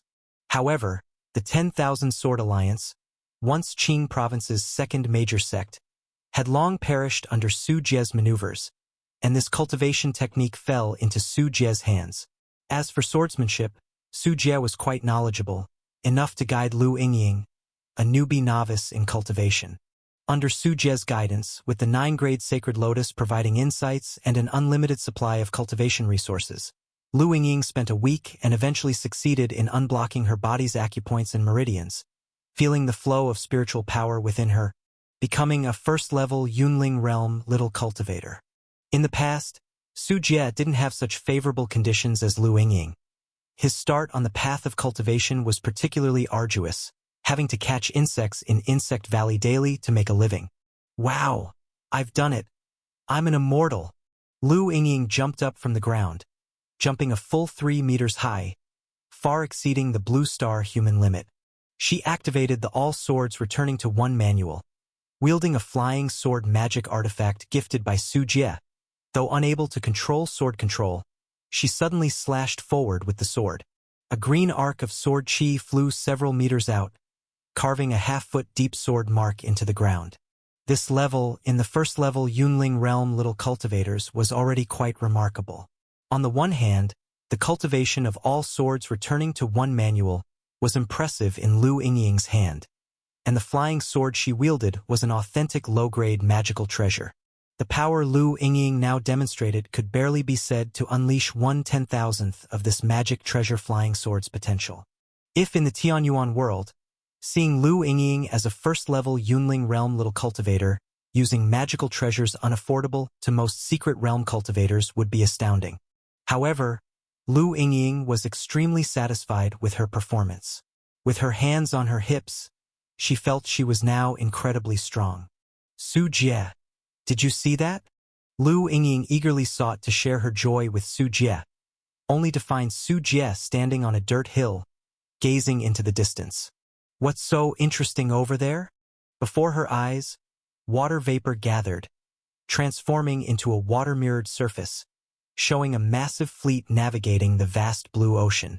Moreover, their fleet had drawn very close to the Inyang Ocean Tranquility Palace, with some research vessels approaching the palace. Clearly, they intended to land again and explore the Inyang Ocean Tranquility Palace. Is that the Sea Joint Fleet from the beautiful country? Lu Yingying's smile faded. This time, the beautiful country's stance on Penglai Ferry Island was aggressive and unyielding, and this massive fleet was formed specifically to deal with the Jekka group. Yingying, true immortals don't only have such means. Su Jie stood on the dirt hill, gazing into the distance. Lu Yingying seemed to understand what Su Jie was intending and said, "Are you planning to deal with the beautiful country's combined fleet?" The Inyang Ocean Tranquility Palace beneath Su Jie's feet was built by him, and the beautiful country thought it was ownerless and wanted to claim it for themselves. But they were clearly mistaken. The beautiful country wants to covet the Inyang Ocean Tranquility Palace? They're simply overthinking it. Yingying, the true powers of an immortal are not just limited to such methods. Su Jie picked up a handful of soil from the ground and said calmly, "Just in time, the beautiful country comes rushing in, trying to seize this wonder under our feet. This is the best opportunity for the Inyang Ocean Tranquility Palace to establish illustrious battle achievements and further amaze the world. Let's use this fleet to add some sensational material." No sooner had Su Jie finished speaking than the ground beneath his feet began to shake, as if the Inyang Ocean Tranquility Palace itself was coming to life. Now that Su Jie had achieved Yang God, yet the Yang God was not the limit, his thirst for faith power was insatiable. And the carrier battle group of the beautiful country was known by everyone on Blue Star. The fall of a carrier battle group would undoubtedly shock the world, and the resulting faith power would be unimaginable. Lu Yingying seemed to understand what Su Jie intended to do. She said, "Are you planning to deal with the beautiful country's Sea Joint Fleet?" After all, the Inyang Ocean Tranquility Palace was built by Su Jie, and the beautiful country thought it was ownerless and tried to claim it as their own, which was certainly overreaching. At noon, the sunlight bathed the sea surface, the steel-hulled ships reflecting the sun's rays. The golden glow contrasted sharply with the cold, stern stance of the gigantic steel ships, dazzling the eyes. On the vast ocean, a massive fleet composed of modern warships was slowly cruising through the boundless sea. The grandeur of the formation was highlighted by the dual-carrier fleet formed by two Nimitz-class aircraft carriers, accompanied by destroyers, escort ships, and submarines. The aircraft carriers, with a displacement of 100,000 tons, were the ace of the beautiful country's navy, except for the Roosevelt aircraft carrier still lingering near the Bering Strait. On February 8, 2033, the dual-carrier battle group composed of the Eisenhower and Reagan aircraft carriers, along with a multitude of allied and subordinate warships, forcibly breached the convention line that everyone had tacitly adhered to, intending to once again land on Penglai Ferry Island to explore the secrets of the elixir of immortality. On the two aircraft carriers, the vast decks were lined with dense formations of fighter jets and helicopters. Meanwhile, planes had already taken off, with the roar of engines echoing in the sea breeze like the beat of war drums. In the nearby sea area, escort ships and destroyers stood guard, forming an anti-aircraft firepower net, shuttling around the aircraft carriers and vigilantly watching over the surrounding sea area, preventing a possible saturation missile bombardment. To be precise, the beautiful country was guarding against the Jekka group, wary of those cruiser arsenal ships from the Jekka group. In the whistling sea breeze, waves pounded the ship's hull with a dull yet powerful sound. The entire fleet was fully in combat readiness. Because just 200 kilometers away, Jekka Group's Far East Mixed Fleet, consisting of a formidable fleet of 5 Devourer-class deep-diving cruisers, was there facing off from afar. Not only the Far East Mixed Fleet of Jekka Group, but many other nations' warships or fleets had also gathered in the nearby sea. Not everyone was aligned with the beautiful country. The beautiful country's subordinates and allies couldn't possibly include the whole world. Despite the number of warships, everyone was actually watching Jekka Group's response. The beautiful country had forcibly broken the tacit understanding, running off to land on Penglai Ferry Island alone. Of course, they were furious, but most of them had weak militaries and could only watch helplessly. There were very few forces present that could contend with the beautiful country, and Jekka Group was most likely to do so. Because Jekka Group had been the vanguard against the beautiful country in recent years, having now amassed such a powerful fleet in Japan's sea domain, everyone wanted to see how Jekka Group would react. However, this time the Far East mixed fleet of Jekka Group did not take action. The cruiser Arsenal ships with a displacement of over 40,000 tons only silently patrolled, without launching a missile barrage to execute saturation bombing. This left the observing countries both disappointed and somewhat relieved. Has the Jekka Group still made no move? In the Sea Joint Fleet of the beautiful country, aboard the Blue Ridge amphibious command ship, Fleet Commander Cedric spoke. The Blue Ridge was the warship with the strongest integrated combat command capability in the beautiful country's navy, serving as the flagship of the 7th Fleet. Cedric, therefore, had not chosen an aircraft carrier as the command ship but stationed the advanced military officers on the Blue Ridge. Report: currently there are no signs of military attacks launched by the Far East mixed fleet of the Jekka Group. The adjutant quickly reported the situation. At this time, satellites and shipborne radars of the beautiful country were monitoring every move of the Jekka Group fleet. The appearance of any missile could potentially ignite a full-scale conflict between the two sides. It seems the Jekka Group has chosen to temporarily back down.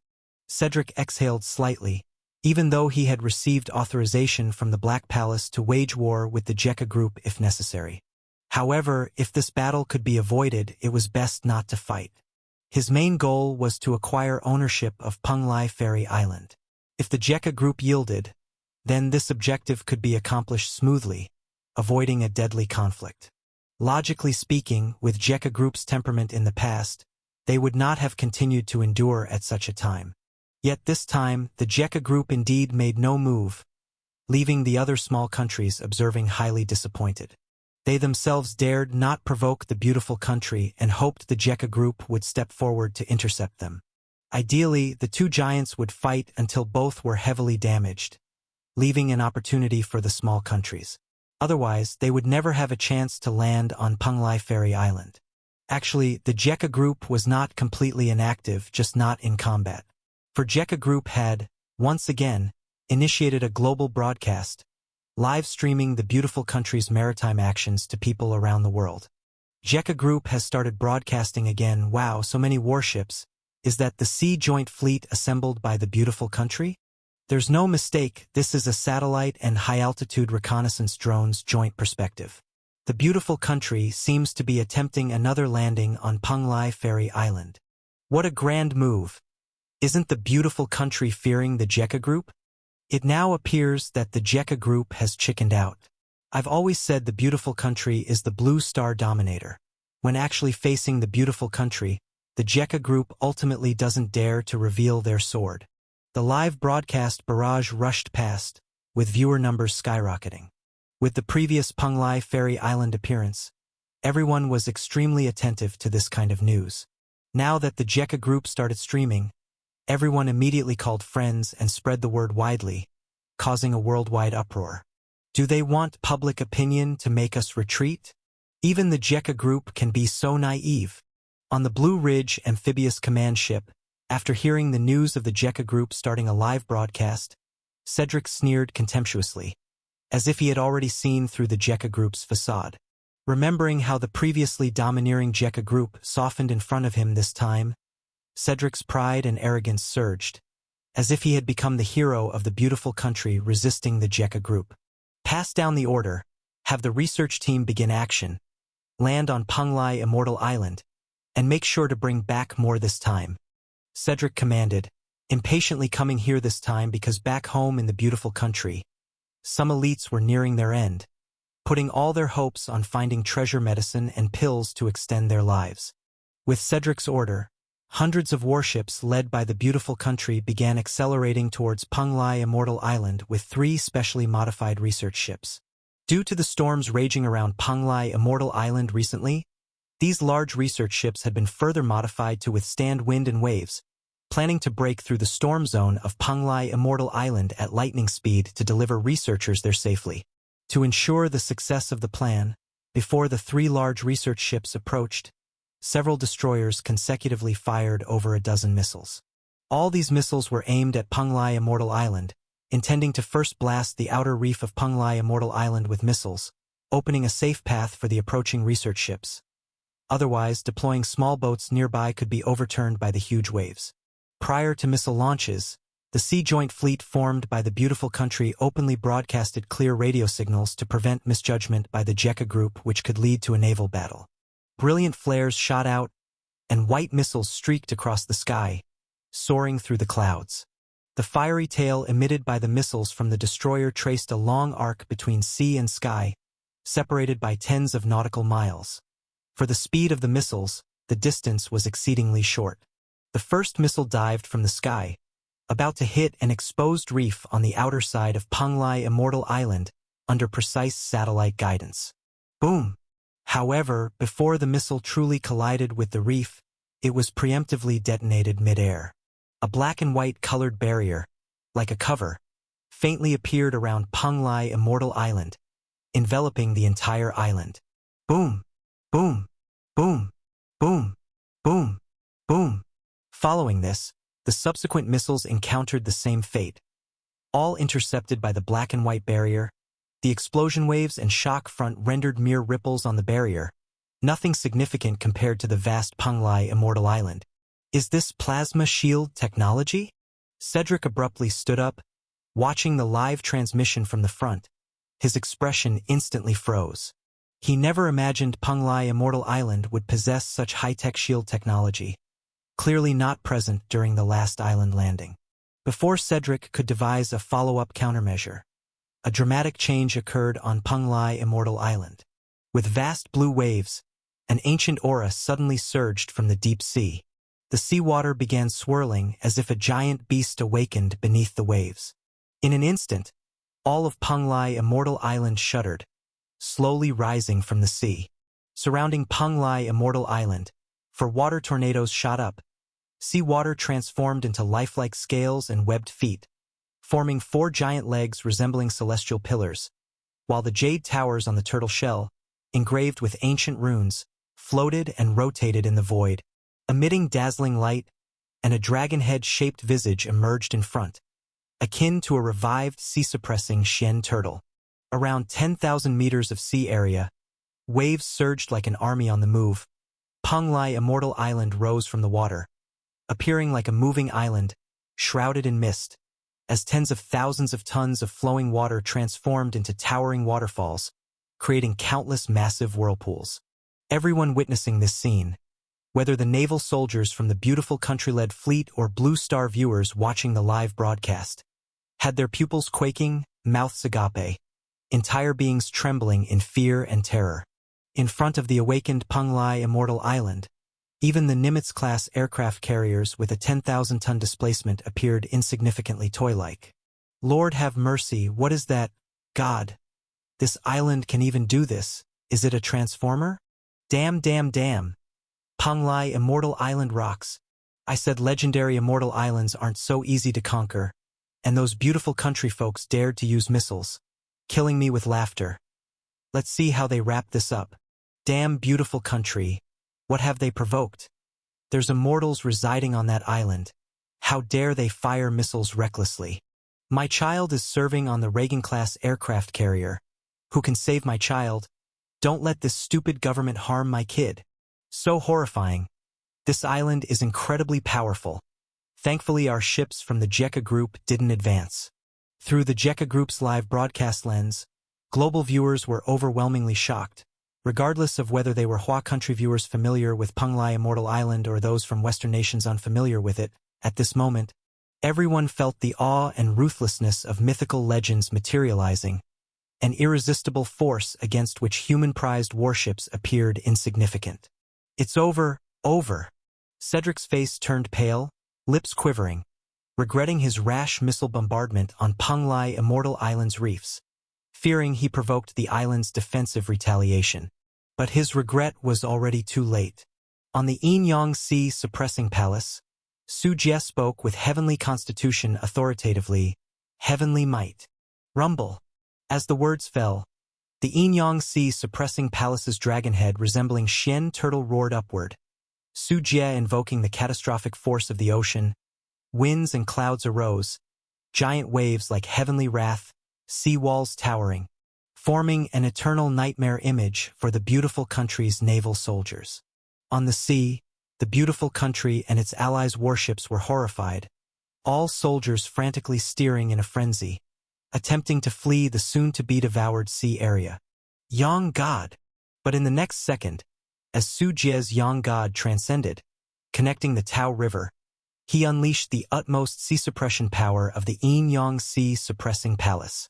A bizarre occurrence transpired, as the sea area where the beautiful country's sea joint fleet was positioned, initially turbulent, turned miraculously calm. The seawater became smooth like a mirror, devoid of whistling winds, waves, or surf. Even the fish seemed frozen within. Despite the beautiful country and allied ships' propellers spinning crazily in the seawater, typically as propellers rotated, they would cut the water beneath at a regulated rate, pushing the water backward to generate forward propulsion. But currently, this objective physical rule had vanished. No matter how the propellers rotated, they couldn't derive an ounce of propulsion. Physics ceased to exist. Cedric gazed at the idle spinning propeller beneath the blue ridge and the mirror-like calm sea surface, with eyes filled with terror and despair. Ahead, with tsunami waves akin to mountainous ranges rolling and crashing.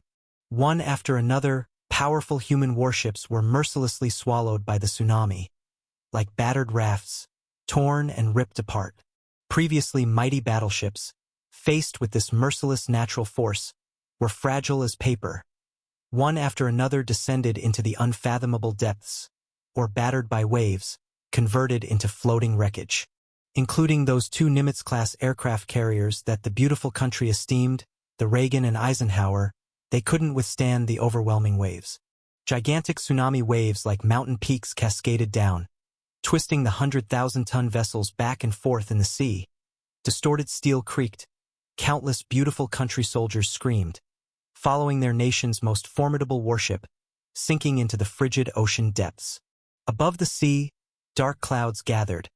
As 100-meter high water walls rose from the ocean, massive waves like divine wrath from the heavens, devouring everything, sweeping everything away.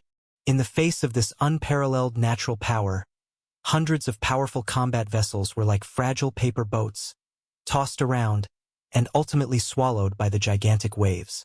The tsunami mercilessly swept across the sea area, whether it was the Eisenhower or Reagan aircraft carriers of the beautiful country, or the destroyers and escort ships. Even the nuclear submarines in the water could not escape this natural disaster. Seemingly sturdy 10,000-ton steel warships had their steel twisted and broken, propellers shattered, gas turbines rendered powerless before the tsunami, their powered engines insignificant under the natural power. Including the Blue Ridge amphibious command ship, the Sea Joint Fleet's commander Cedric was also swept away by the tsunami, only managing to send one last radio communication, requesting the Roosevelt Carrier Battle Group in the Bering Strait to leave immediately. Then, amidst the giant tsunami waves, the Blue Ridge amphibious command ship's hull disintegrated, and he followed his flagship down into the icy ocean below. As the continuous crests of the tsunami gradually subsided, the beautiful country's Sea Joint Fleet had vanished.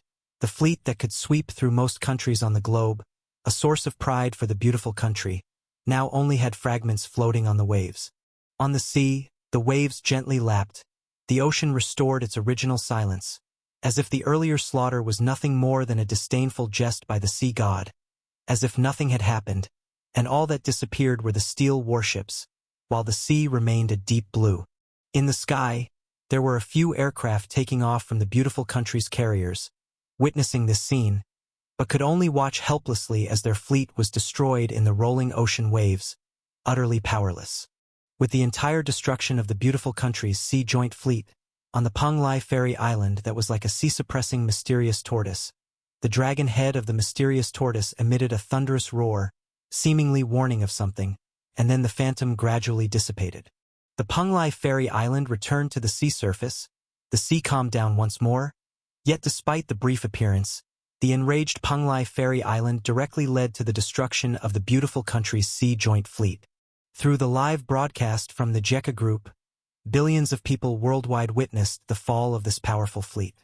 especially the beautiful country's aircraft carriers, which are regarded as the pinnacle achievements of human maritime power and the pride of all citizens of the beautiful country.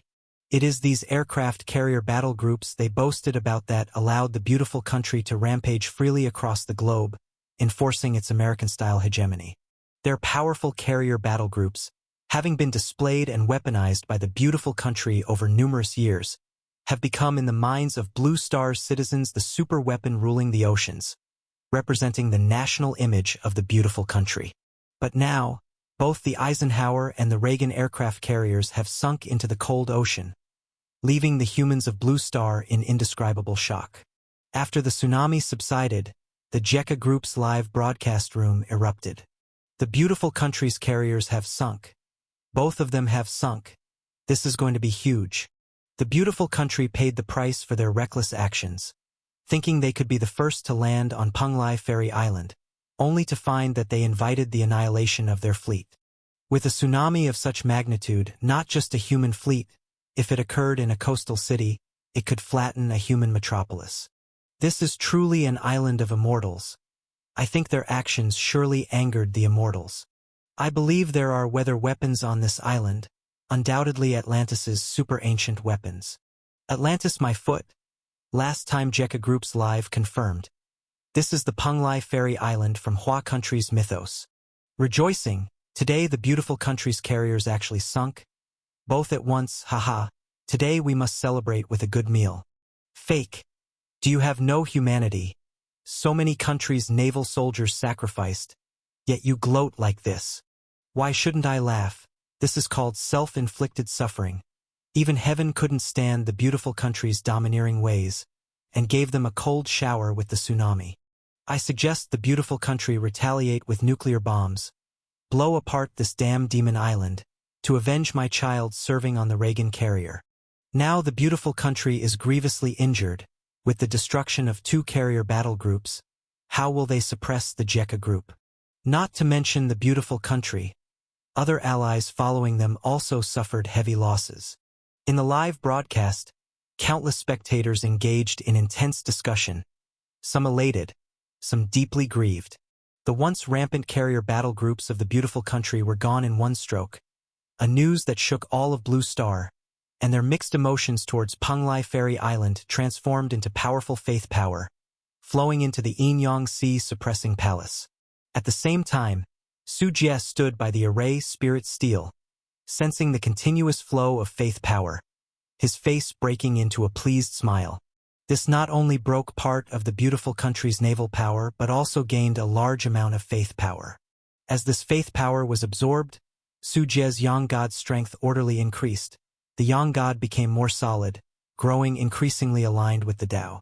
To some extent, the Yang God can be seen as the seed of a Tao being, which can be grasped from the Yang God's combat form, needing to emulate the form of a Tao being.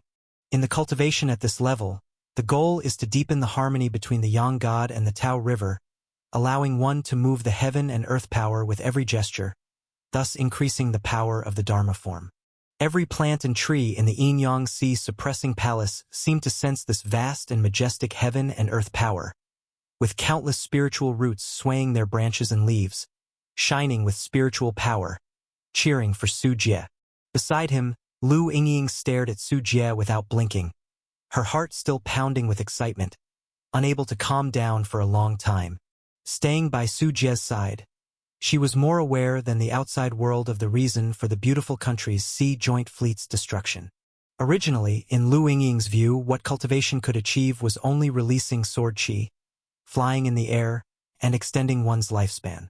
But at the moment Su Jie took action, she truly understood the terrifying destructive power of cultivation, which could easily cause natural disasters, making humanity's mighty fleet seem like clay chickens and pottery dogs. This brought a significant impact to Lu Yingying's mind. She also truly understood the value of the word cultivation, and the affection of Su Jie, who was willing to lead her onto the path of cultivation, was also included. Study well in the future, and you will be able to achieve such feats. Su Jie absorbed the faith power, sensing Lu Yingying's gaze, and said with a smile, "Such natural disaster-like power would surely be as hard to cultivate to as ascending to heaven." I'm not foolish, don't try to deceive me. Lu Yingying totally disbelieved it. Just the commotion when Su Jie made his move, with the surging and vast spiritual power fluctuation within him, made her seem like a firefly compared to the bright moon. She was aware of her limitations. Blue Star is a treasure land. Here, everything is possible. Once your cultivation level rises in the future, you will understand my words. Su Jie rubbed Lu Yingying's head. This time, with the beautiful country suffering heavy casualties, they will most likely not dare to easily plot against the Yinyang Sea suppressing palace again. Having spent tender moments with Su Jie, Lu Yingying thought of this issue again. The sinking of the beautiful country's 2 nuclear-powered aircraft carriers was bound to bring dramatic changes to the global situation. Although she followed Su Jie into cultivation, she still thought from the perspective of the Jekka Group, and her identity had not transformed that quickly. The beautiful country is in such a miserable state. We cannot just sit by and do nothing. Hearing these words, Su Jie let out a playful smile, a smile that sent chills down spines. Su Jie didn't wish for a nuclear war to break out and ruin his own backyard. Every human was Su Jie's wealth. But now that the beautiful country was in such dire straits, if the Jekka Group didn't step in to expand its influence and better impact the world, pushing for Jekka-style hegemony, making it serve Su Jie better, it would be a waste of the military development over the years. As long as they didn't cross the beautiful country's bottom line, the beautiful country would have to suffer in silence, swallowing their losses quietly. The beautiful country mourns nationwide for the sacrifice of tens of thousands of Navy soldiers, and President Jesmin declared February 8th as National Navy Memorial Day. The President of France publicly condemned the beautiful country authorities, stating bluntly that their navy was lost due to the beautiful country's erroneous command. They demanded compensation and apologies from the beautiful country government to compensate every victim's family. The President of South Korea, due to the sinking of several warships in the Hokkaido Sea area, faced massive impeachment and has now been forced to resign. After the news of the beautiful country's Sea Joint Fleet's annihilation spread, shaking the world, several countries' political arenas experienced seismic changes. The beautiful country authorities bore the brunt, being subjected to widespread criticism. Since World War II, the beautiful country's navy had not experienced such losses, let alone the sinking of 2 nuclear-powered carriers. For a while, domestic discontent in the beautiful country boiled over, with waves of demonstrations and protests surging one after another. The families of the deceased Navy soldiers blocked the gates of the Black Palace, and the anger of losing their loved ones ignited their emotions. Violent conflicts occurred frequently, demanding an explanation from the beautiful country government for their lost children or husbands, forcing the beautiful country to urgently send the National Guard to maintain order. In such a wave, the blacks seized the opportunity to play their ancestral skills, massively looting and vandalizing, doing $0 shopping, making the situation increasingly chaotic.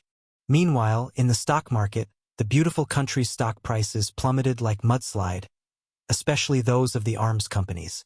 Many investors went bankrupt overnight, further exacerbating the domestic chaos in the beautiful country.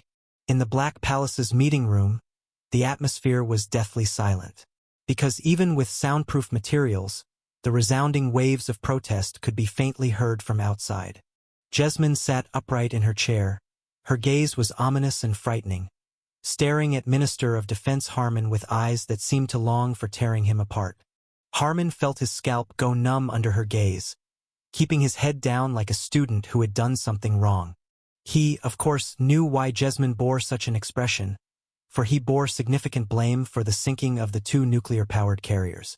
Setting aside how to explain to the families of the deceased Navy soldiers, if not handled well, he might not even retain his position as Minister of Defense. After all, Commander Cedric, who had been commanding the beautiful country fleet at the time, had already died heroically, and there was no one left to take the fall. The heaviest blame fell on him, the military's Minister of Defense. Honorable President, I have clarified what happened. It was Cedric's erroneous command that triggered a certain emergency self-defense response on Penglai Ferry Island, ultimately causing the casualties of our fleet. Harman braced himself and said these words. Jesmin slammed the table, angrily. Is this the answer your military is giving me? 2 aircraft carriers and their accompanying warships just buried in the sea like that? How do you expect me to explain this to our citizens? Do you think the public will accept your answer? Knowing it was a command mistake, why not ensure accurate intelligence before launching missiles at Penglai Ferry Island? With your impoverished and foolish minds, recklessly firing missiles, what do you think Penglai Ferry Island is? A small country we used to bully? It's an island left behind by an ancient civilization. Your military is bold enough to launch missiles freely, and now I, as the president, have to clean up your mess, using warships built from the hard-earned tax money of our citizens to bail you out. Jesmin roared continuously, the spit even spraying onto Harmon's face, the entire person looking like an angry lion. Reviewing the presidents in the history of the beautiful country, Jesmin's record of losing 2 aircraft carriers during his term is a stain that can never be washed away. Your Excellency, I am truly sorry, it was our military's mishandling. Harmon was left speechless, because the military also maintained a supporting attitude on the operation to land on Penglai Ferry Island, actively promoting military actions on the island. Aside from the backing from the financial oligarchs, the military itself was also coveting the various ancient transcendent weapons that appeared on Penglai Ferry Island. In the plan of the beautiful country's military, if they could acquire those transcendent weapons, like the terrifying ancient sword stuck in the willow tree that Olvera and others personally witnessed, its sword chi moved with the wind, cutting people and the earth into pieces. If they could obtain these weapons and decipher their secrets to produce them as standard equipment for their soldiers, by then they would dominate Blue Star. Who could stop them? Unfortunately, this perfect plan was messed up by them. Not only did they fail to acquire weapons with extraordinary power, but they also lost 2 aircraft carriers, trying to steal a chicken and losing the rice used to lure it. If Su Jie were here to learn of the beautiful country's bold plan, he would laugh his head off. Producing millions of magic artifacts as standard equipment for ordinary soldiers, even if they were all low-grade magic tools, would still directly bankrupt all sects within the Delhi dynasty. Is this a problem that can be solved by saying mishandling? Jesmin snorted coldly, his gaze sharp, planning to make an example by punishing someone as a warning to others. Harmon's face turned pale. He was silent for a few seconds, finally speaking in a defeated tone. Your Excellency, tomorrow I will announce my resignation to take responsibility. Someone had to be responsible for this incident, and Harmon was undoubtedly the best candidate. Bam! Just as the president's office fell into a deadlock, the door was pushed open and CIA Director Judith rushed in. This usually calm CIA director showed some nervousness on his face, shouting as soon as he saw them, Your Excellency, the JECA Group is carrying out military actions in Japan's sea domain. They are likely to take advantage of the current military gap in that sea area to make a move on Japan. What? Jesmin was shocked. The beautiful country had already suffered heavy losses, and now the JECA Group was adding insult to injury. JECA Group? You are too much. Jesmin gritted his teeth, looking once again at Harmon, the Minister of Defense, and ordered, Harmon, organize a military meeting immediately. We cannot let JECA Group succeed. Harmon, this Minister of Defense, who was almost replaced, looked at Jesmin with a complex expression. A moment ago he was about to be removed, and now he was to be reinstated. Was this another attempt to let him take the fall again? Jesmin had no choice, given the current chaotic situation in the beautiful country. If Harmon was dismissed, it is likely no one below would be willing to step up and take the position. After all, now facing the JECA Group, this once coveted position of Minister of Defense had undoubtedly become a hot potato. I'll go prepare right away. Harmon sighed, knowing he had no retreat path, while mentally clinging to a glimmer of hope. If he could perform outstandingly in the confrontation against JECA Group, maybe he could redeem himself, preserve the position he was in. Just when the world had not yet recovered from the shock of Penglai Ferry Island's destruction of the beautiful country's sea joint fleet, another blockbuster news dropped like a meteor onto the surface of the lake, causing an uproar globally. The South Alliance declares war on Japan.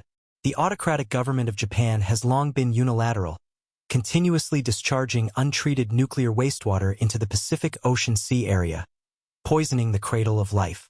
This move endangers not only marine life and water resources but has also led to the birth and revival of the sea monster.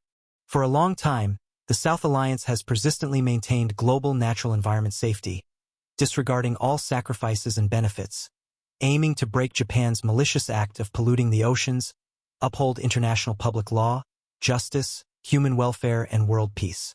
The authorities of the South Alliance have repeatedly stated that all countries in the alliance are peace-loving nations. However, Japan, regarding the nuclear wastewater discharge incident, refuses to reflect and remains obstinate, ignoring advice time and again, acting willfully.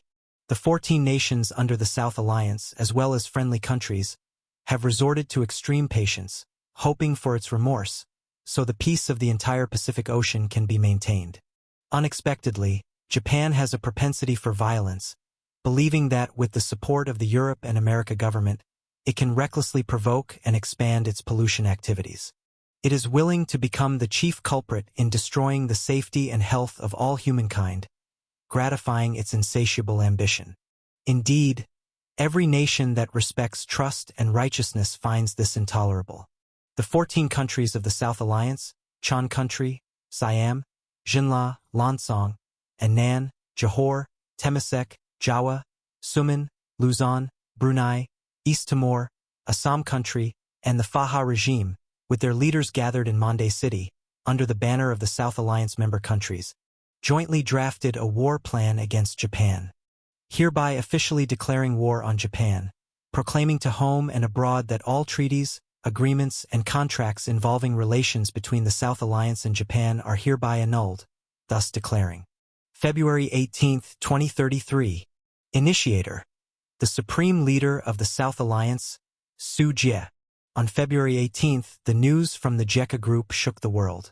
The JECA Group, in the name of the South Alliance, submitted a declaration of war to Japan. At this moment, the eyes of the world were focused on the JECA Group.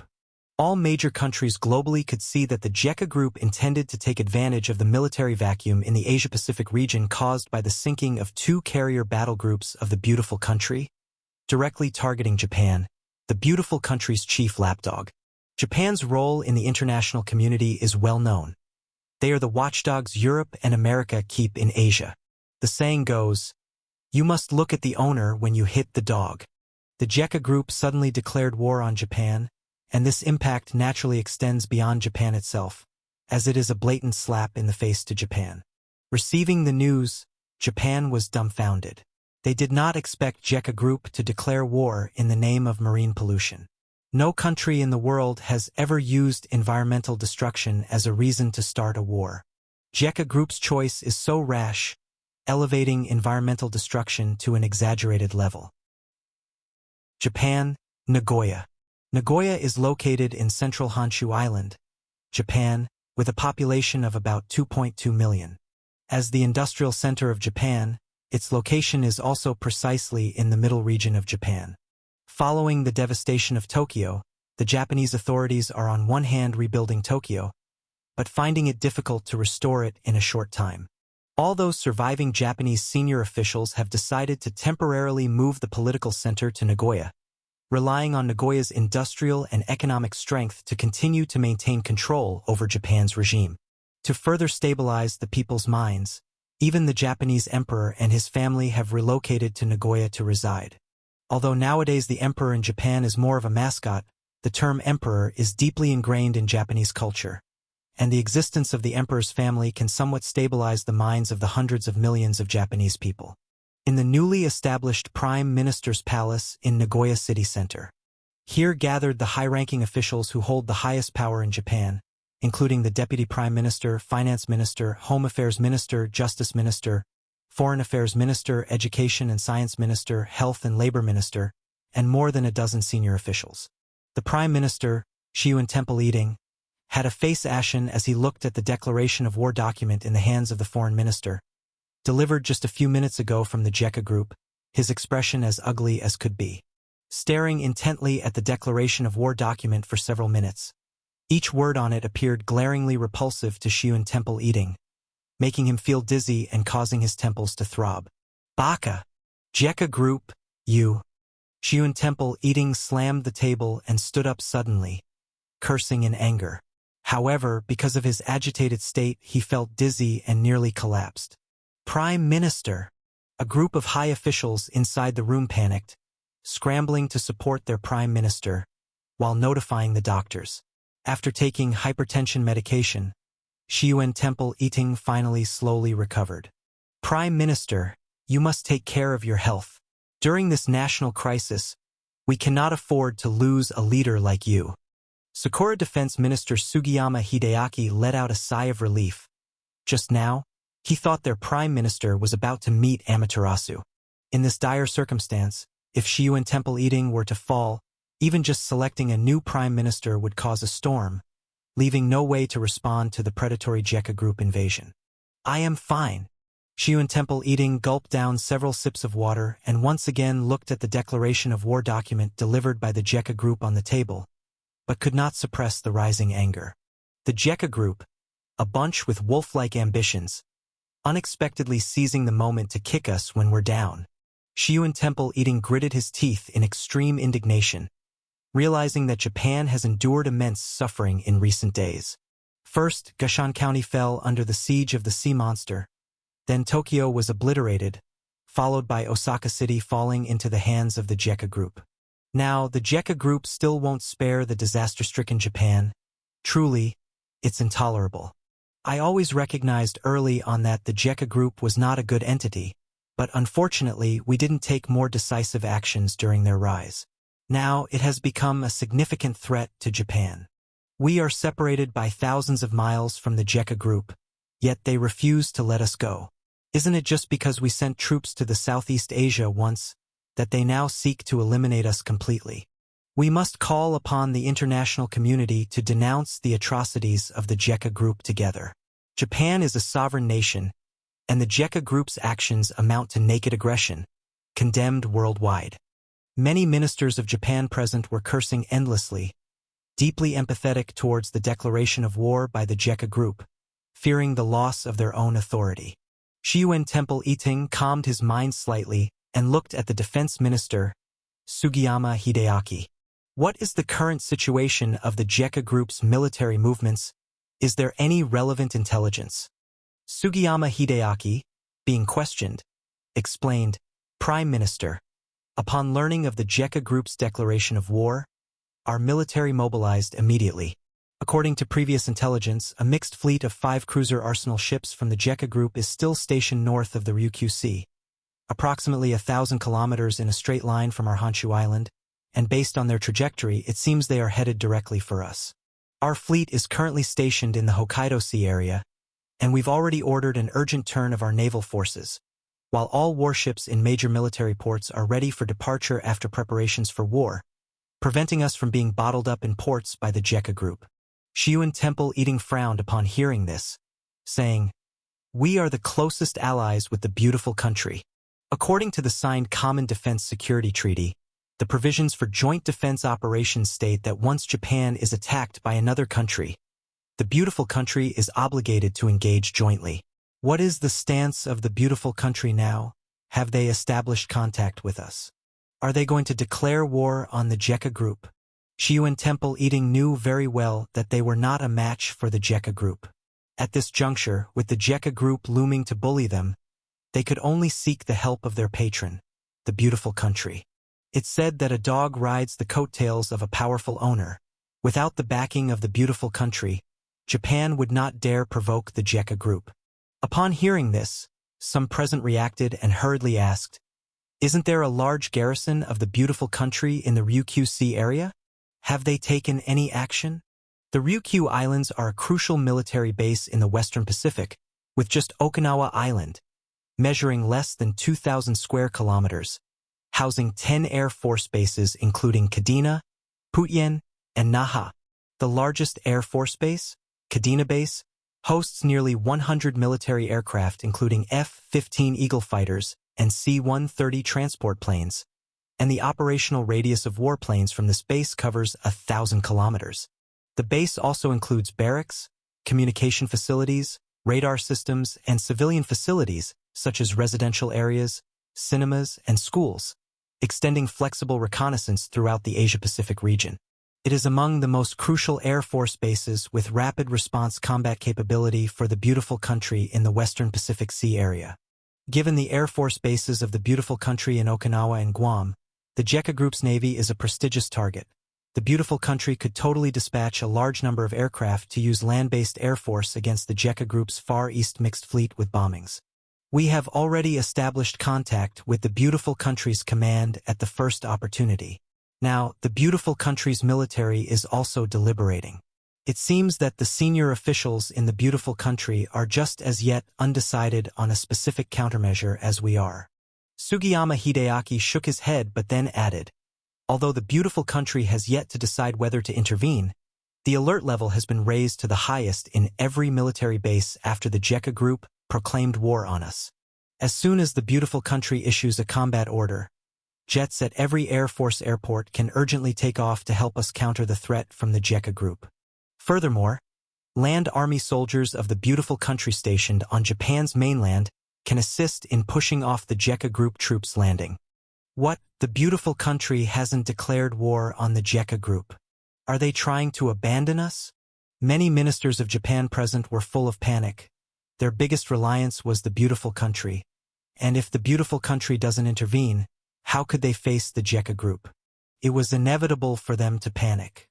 The beautiful country had a notorious history of selling out allies, especially facing the JECA Group, with numerous examples of doing so, such as those Southeast Asian countries, which were once flag-waving followers of the beautiful country, but now have become Southern Alliance member countries.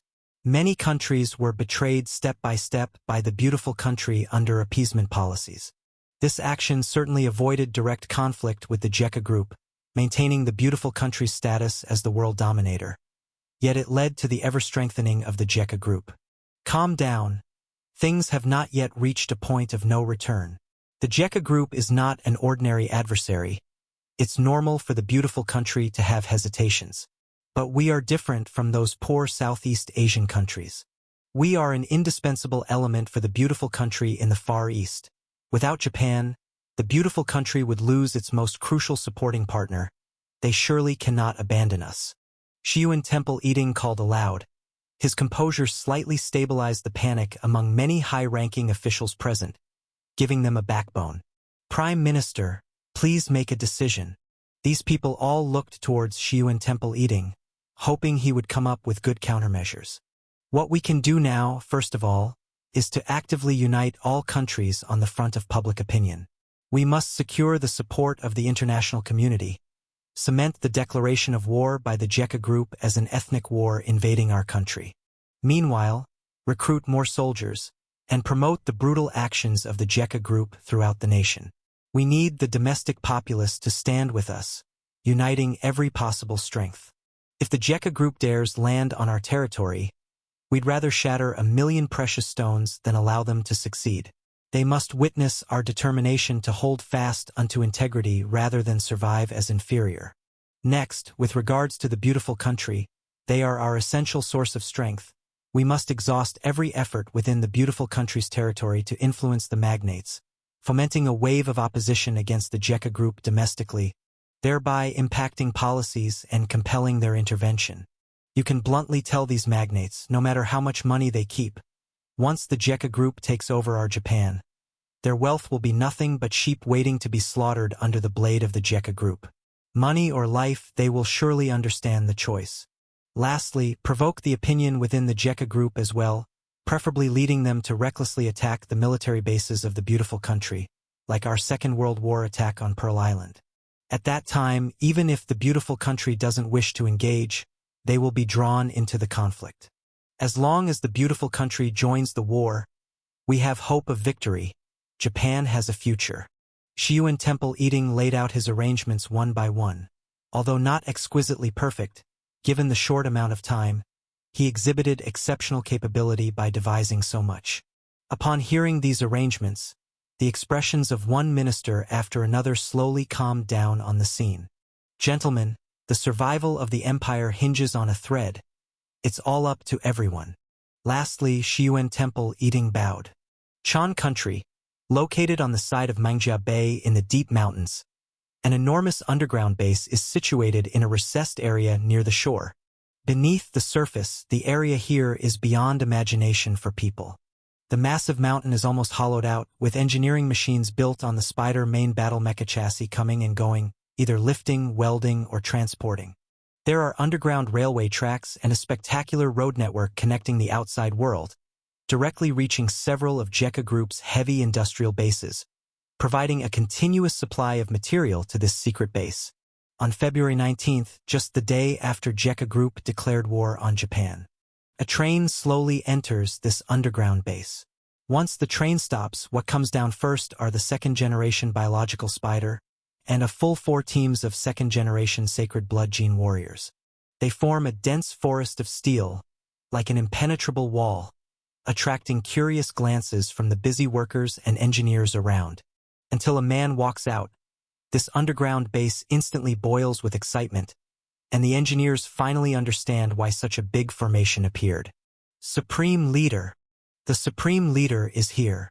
It's the Supreme Leader. Some commotion breaks out at the scene, but there is order here. Although the crowd is excited, they do not swarm over like ordinary citizens, only casting eager glances. Supreme Leader, Navy 2nd Fleet Commander Xia Jini salutes you. Loyal. Truth. Commander Xia Jini, wearing a neat military uniform, gives Su Jie a crisp salute. No need for formalities. Let's go see our Navy's big treasure. Su Jie smiled. He had returned to Chan Country with Lu Yingying a few days ago, and now he came to the Navy mainly to see the Navy's new large weapon. Yes, Supreme Leader, please follow me. Xia Jini salutes and leads the way from the front. Has the main battleship been completed?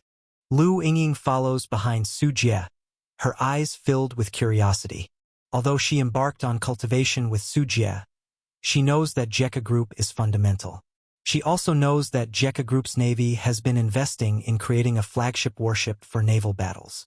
Though she did not meddle in military power, every year the money-approved outflow was used by the Navy for this flagship warship, a bottomless pit that consumed a lot of financial and material resources, much more than the cost of the Devourer-class deep-diving cruiser. You will see. Su Jie chuckled lightly. Still keeping secrets. Lu Yingying puffed her cheeks, but her curiosity grew heavier. Traveling through the complete road network by vehicle, the group finally arrives at a secret underground internal harbor pier. The pier extends with several long jetties, where the water at the dock is 50 meters deep, connected to the outside world through an underwater tunnel. Currently, at the pier's jetty, 3 Devourer-class deep-diving cruisers, over 200 meters long, are already docked. This is JECA Group's currently most powerful warship, renowned around the world. Previously, these new cruiser arsenal ships would instantly capture attention upon appearing, drawing all eyes. But today, that phenomenon is shattered, because at the edge of the pier, an even more terrifying warship captures everyone's gaze. This is a steel battleship over 500 meters in length. More accurately, it's a half-biological, half-mechanical warship. Its shell and framework are made with a special metal mixed with deep-sea luminous stone. From afar, it resembles a stretch of blue ocean. Currently, this massive warship's deck is open, and inside, besides mechanical objects, are piles of layered meat tumors. Even the surface decks use insect shell-like materials. These meat tumors constantly writhe, bulging like blood vessels, the entire warship full of life-like vitality. Countless tentacles and veins shuttle within the ship, like blood vessels, connecting every system and maintaining the warship's operation. Wherever one looks, it is a perfect fusion of mechanics and flesh, giving the warship a unique sense of life. This is also what Su Jie had Puppet Hall develop, a ship specially intended for naval warfare on Blue Star, previously under development in the Puppet Hall project, named Lanhai No. 1.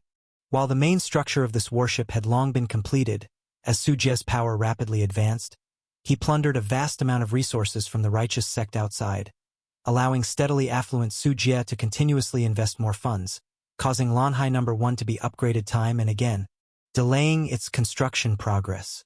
However, what resulted was even more complete and powerful combat power, while also accumulating more experience for Puppet Hall, preparing for the future creation of the true flying magical boat.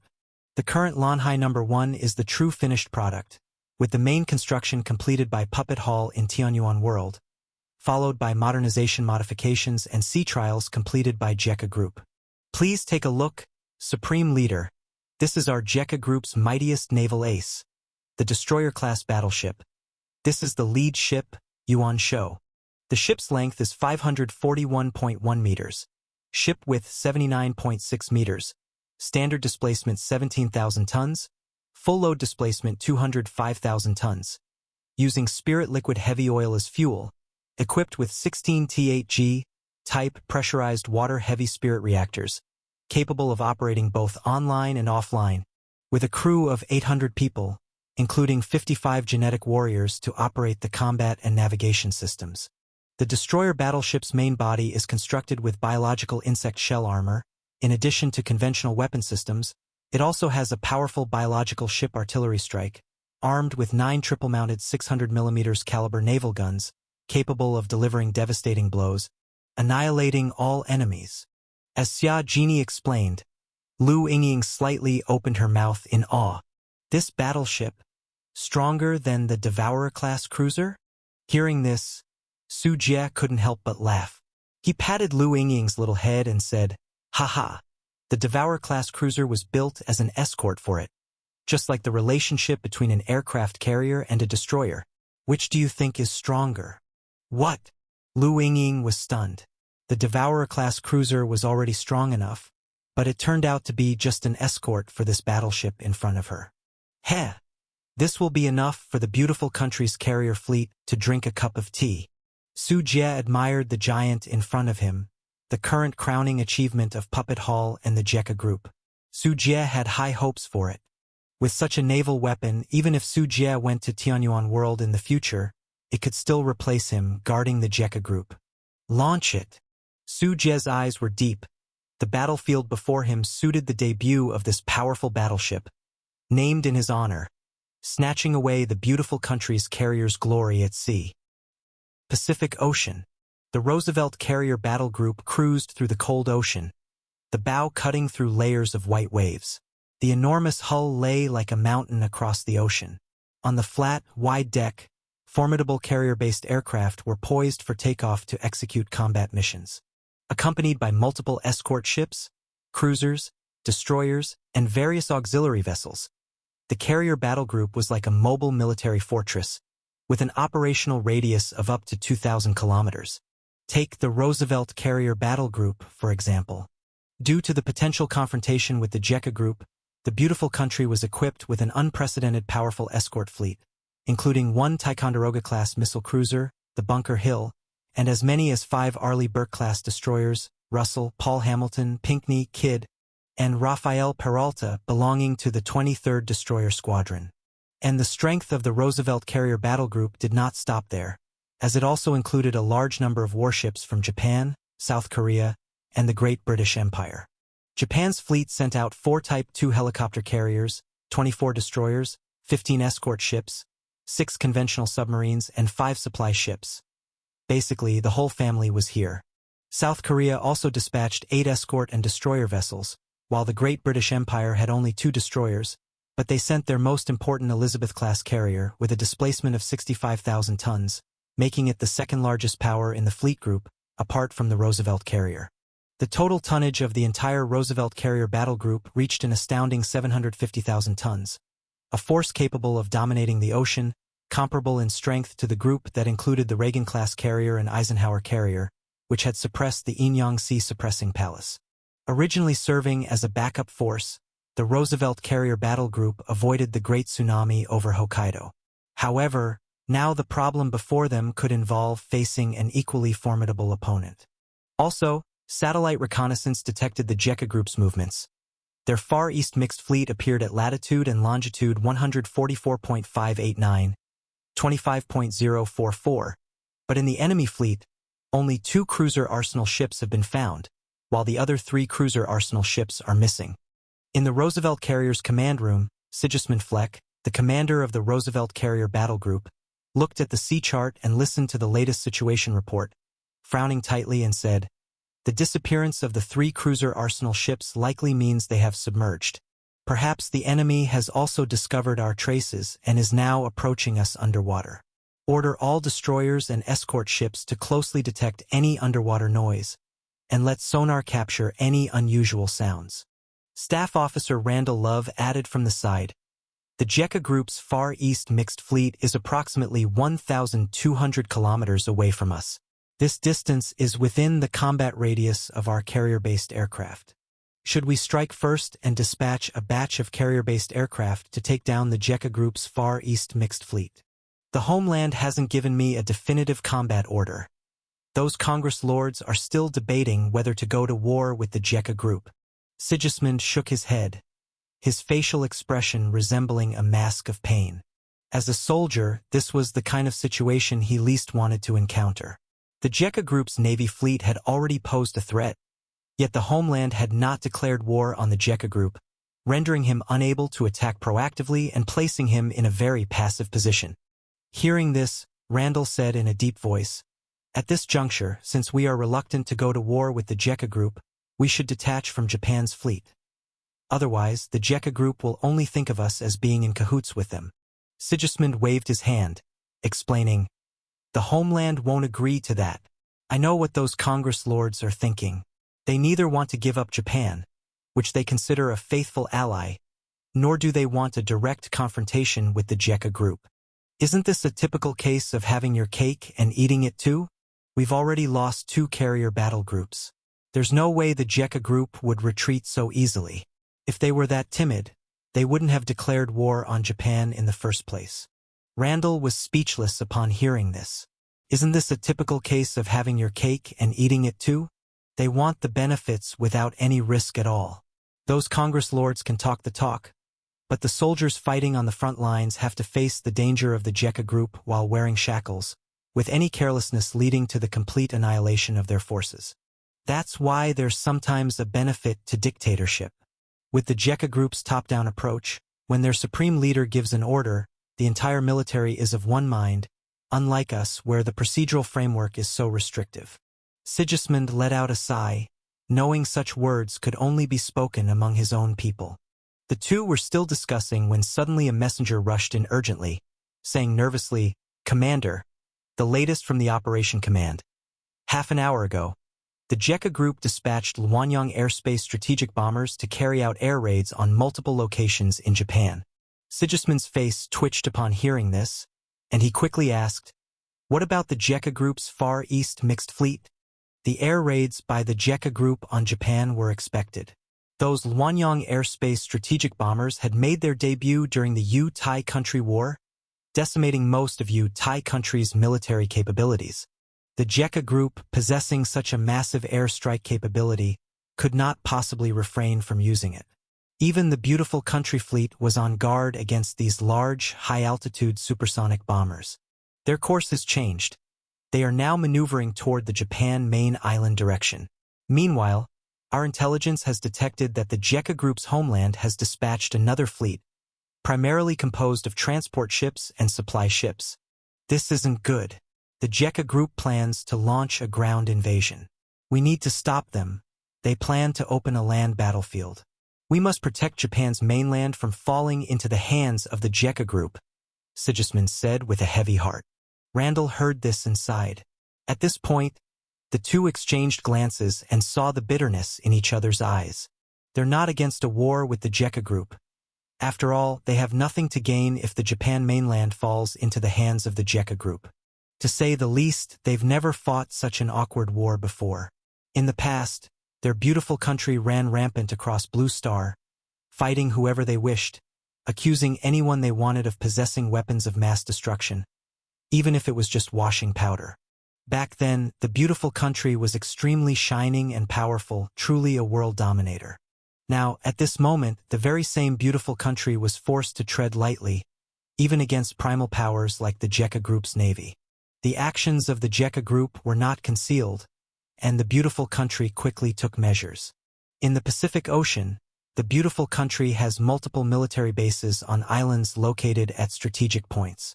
These military bases can provide supplies and maintenance for warships and have built military airports, which, relying on the combat radius of fighter jets, can enforce blockades and attacks in the sea area. Upon learning that the JECA Group's transport fleet was approaching Japan, fighter jets took off one after another from these islands, beginning high-intensity patrols over the sea area in hopes of scaring the JECA Group back. However, the JECA Group turned a blind eye to this, merely further increasing the number of escort warships for the transport fleet. At the same time, the JECA Group's Luanyang Airspace strategic bombers also made an appearance over these sea areas, making the military bases of the beautiful country on the sea extremely nervous, not daring to act recklessly. Because if it really comes to a fight, they might not even break through the defense zone of the JECA Group's transport fleet before being leveled by the Luanyang Airspace strategic bombers. During the standoff between the JECA Group and the beautiful country, the atmosphere in the Pacific Ocean Sea area became increasingly tense day by day, with fighter jets and bombers from both sides shuttling back and forth in the blue sky, while warships were cruising below the sea surface, the strong smell of gunpowder attracting the attention of the entire world. Due to the military intimidation of the JECA Group, the first batch of the JECA Group's transport fleet successfully reached Japan's sea area and landed at the occupied Osaka Castle. This transport fleet brought an entire mechanical combat brigade, nearly 200 Spider main battle mecha, Fly rocket mecha, Scorpion flame sprayer mecha, B air defense mecha, and Flying Locust transport mecha. It also transported more than 2 infantry divisions and 1 heavy armored brigade of the JECA Group. Such a powerful combat force combined with the JECA Group's existing garrison in Osaka, expanding the strength dramatically. In fact, during the period when the JECA Group's naval reinforcements were arriving, Japan did not want to recover Osaka City first and drive the JECA Group away, but they were truly powerless. Because the JECA Group's Luanyang Airspace strategic bombers executed around-the-clock bombing missions over Japan, bombs fell continuously on Japanese territory day and night. A single Luanyang Airspace strategic bomber has an astonishing range of 36,000 kilometers, can remain in the air for long operations, carry hundreds of tons of various bombs and missiles, various different carriers, a battalion of paratroopers, and also function as an airborne command and control center. Under multiple sorties of Luanyang Airspace strategic bomber attacks, Japan's self-defense force at home was bombed into disarray, with individual radar stations, military camps, ammunition depots, airports, missile positions, communication bases, and power plants all suffering varying degrees of damage and paralysis. Some Japanese fighters attempting to take off were no match for the Luanyang Airspace strategic bombers, either being destroyed on the airport runway or blasted in midair by air defense missiles after takeoff. In modern military operations, having air supremacy is an enormous advantage. Not only military facilities but many civilian buildings were also affected during the airstrikes, becoming ruins in the bombings, with a large number of Japanese civilian casualties. In response to this, the JECA Group publicly claimed that the bombs were drifted off course due to strong winds. Whether the outside world believes it or not, the JECA Group does not care. Under the intense attacks of the Luanyang Airspace strategic bombers, Japan could hardly gather troops to attack Osaka City, with many self-defense team units disappearing in formation due to the bombings before even leaving the barracks. The remaining large units dared not leave cover and positions, exposing themselves in open areas, which would quickly result in devastating bombings. This is not only due to the formidable strength of the Luanyang Airspace strategic bombers, but also because Japan is really too small, lacking any real strategic depth. The attack range of the Luanyang Airspace strategic bombers, combined with their massive payload capacity, means that once the Japanese self-defense team's information is exposed, an attack from Luanyang Airspace strategic bombers is sure to come within 15 minutes. In such circumstances, Japan can only manage self-preservation, even that being extremely difficult, leaving them powerless against the JECA Group in strategic Osaka City. Therefore, after the JECA Group's transport fleet brought large reinforcements, following a 2-day rest in Osaka Castle, the operation began with the Mechanical Combat Brigade opening the path, Luanyang Airspace strategic bombers providing battlefield fire support from the sky, Spider main battle mecha rampaging.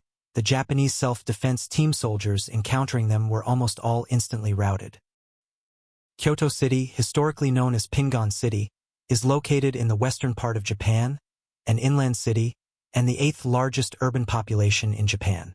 It has always been Japan's capital, with long-standing historical deposits giving Kyoto City a wealth of historical sites. It is Japan's spiritual homeland, the source of Japanese culture, and a cultural symbol. However, this ancient capital of the Japanese people has much of its urban area already shattered by bombings, with fires spreading across multiple high-rises and streets, black smoke swirling into the sky like the raging flames of hell, accompanied by the cries of Japanese people, corpses scattered everywhere, and panicked crowds forming a hellish scroll. This city was itself part of the Osaka urban circle, was also the first target of the JECA Group ground forces. Capturing this place held significance beyond the literal, striking a blow to the spirits of the Japanese people.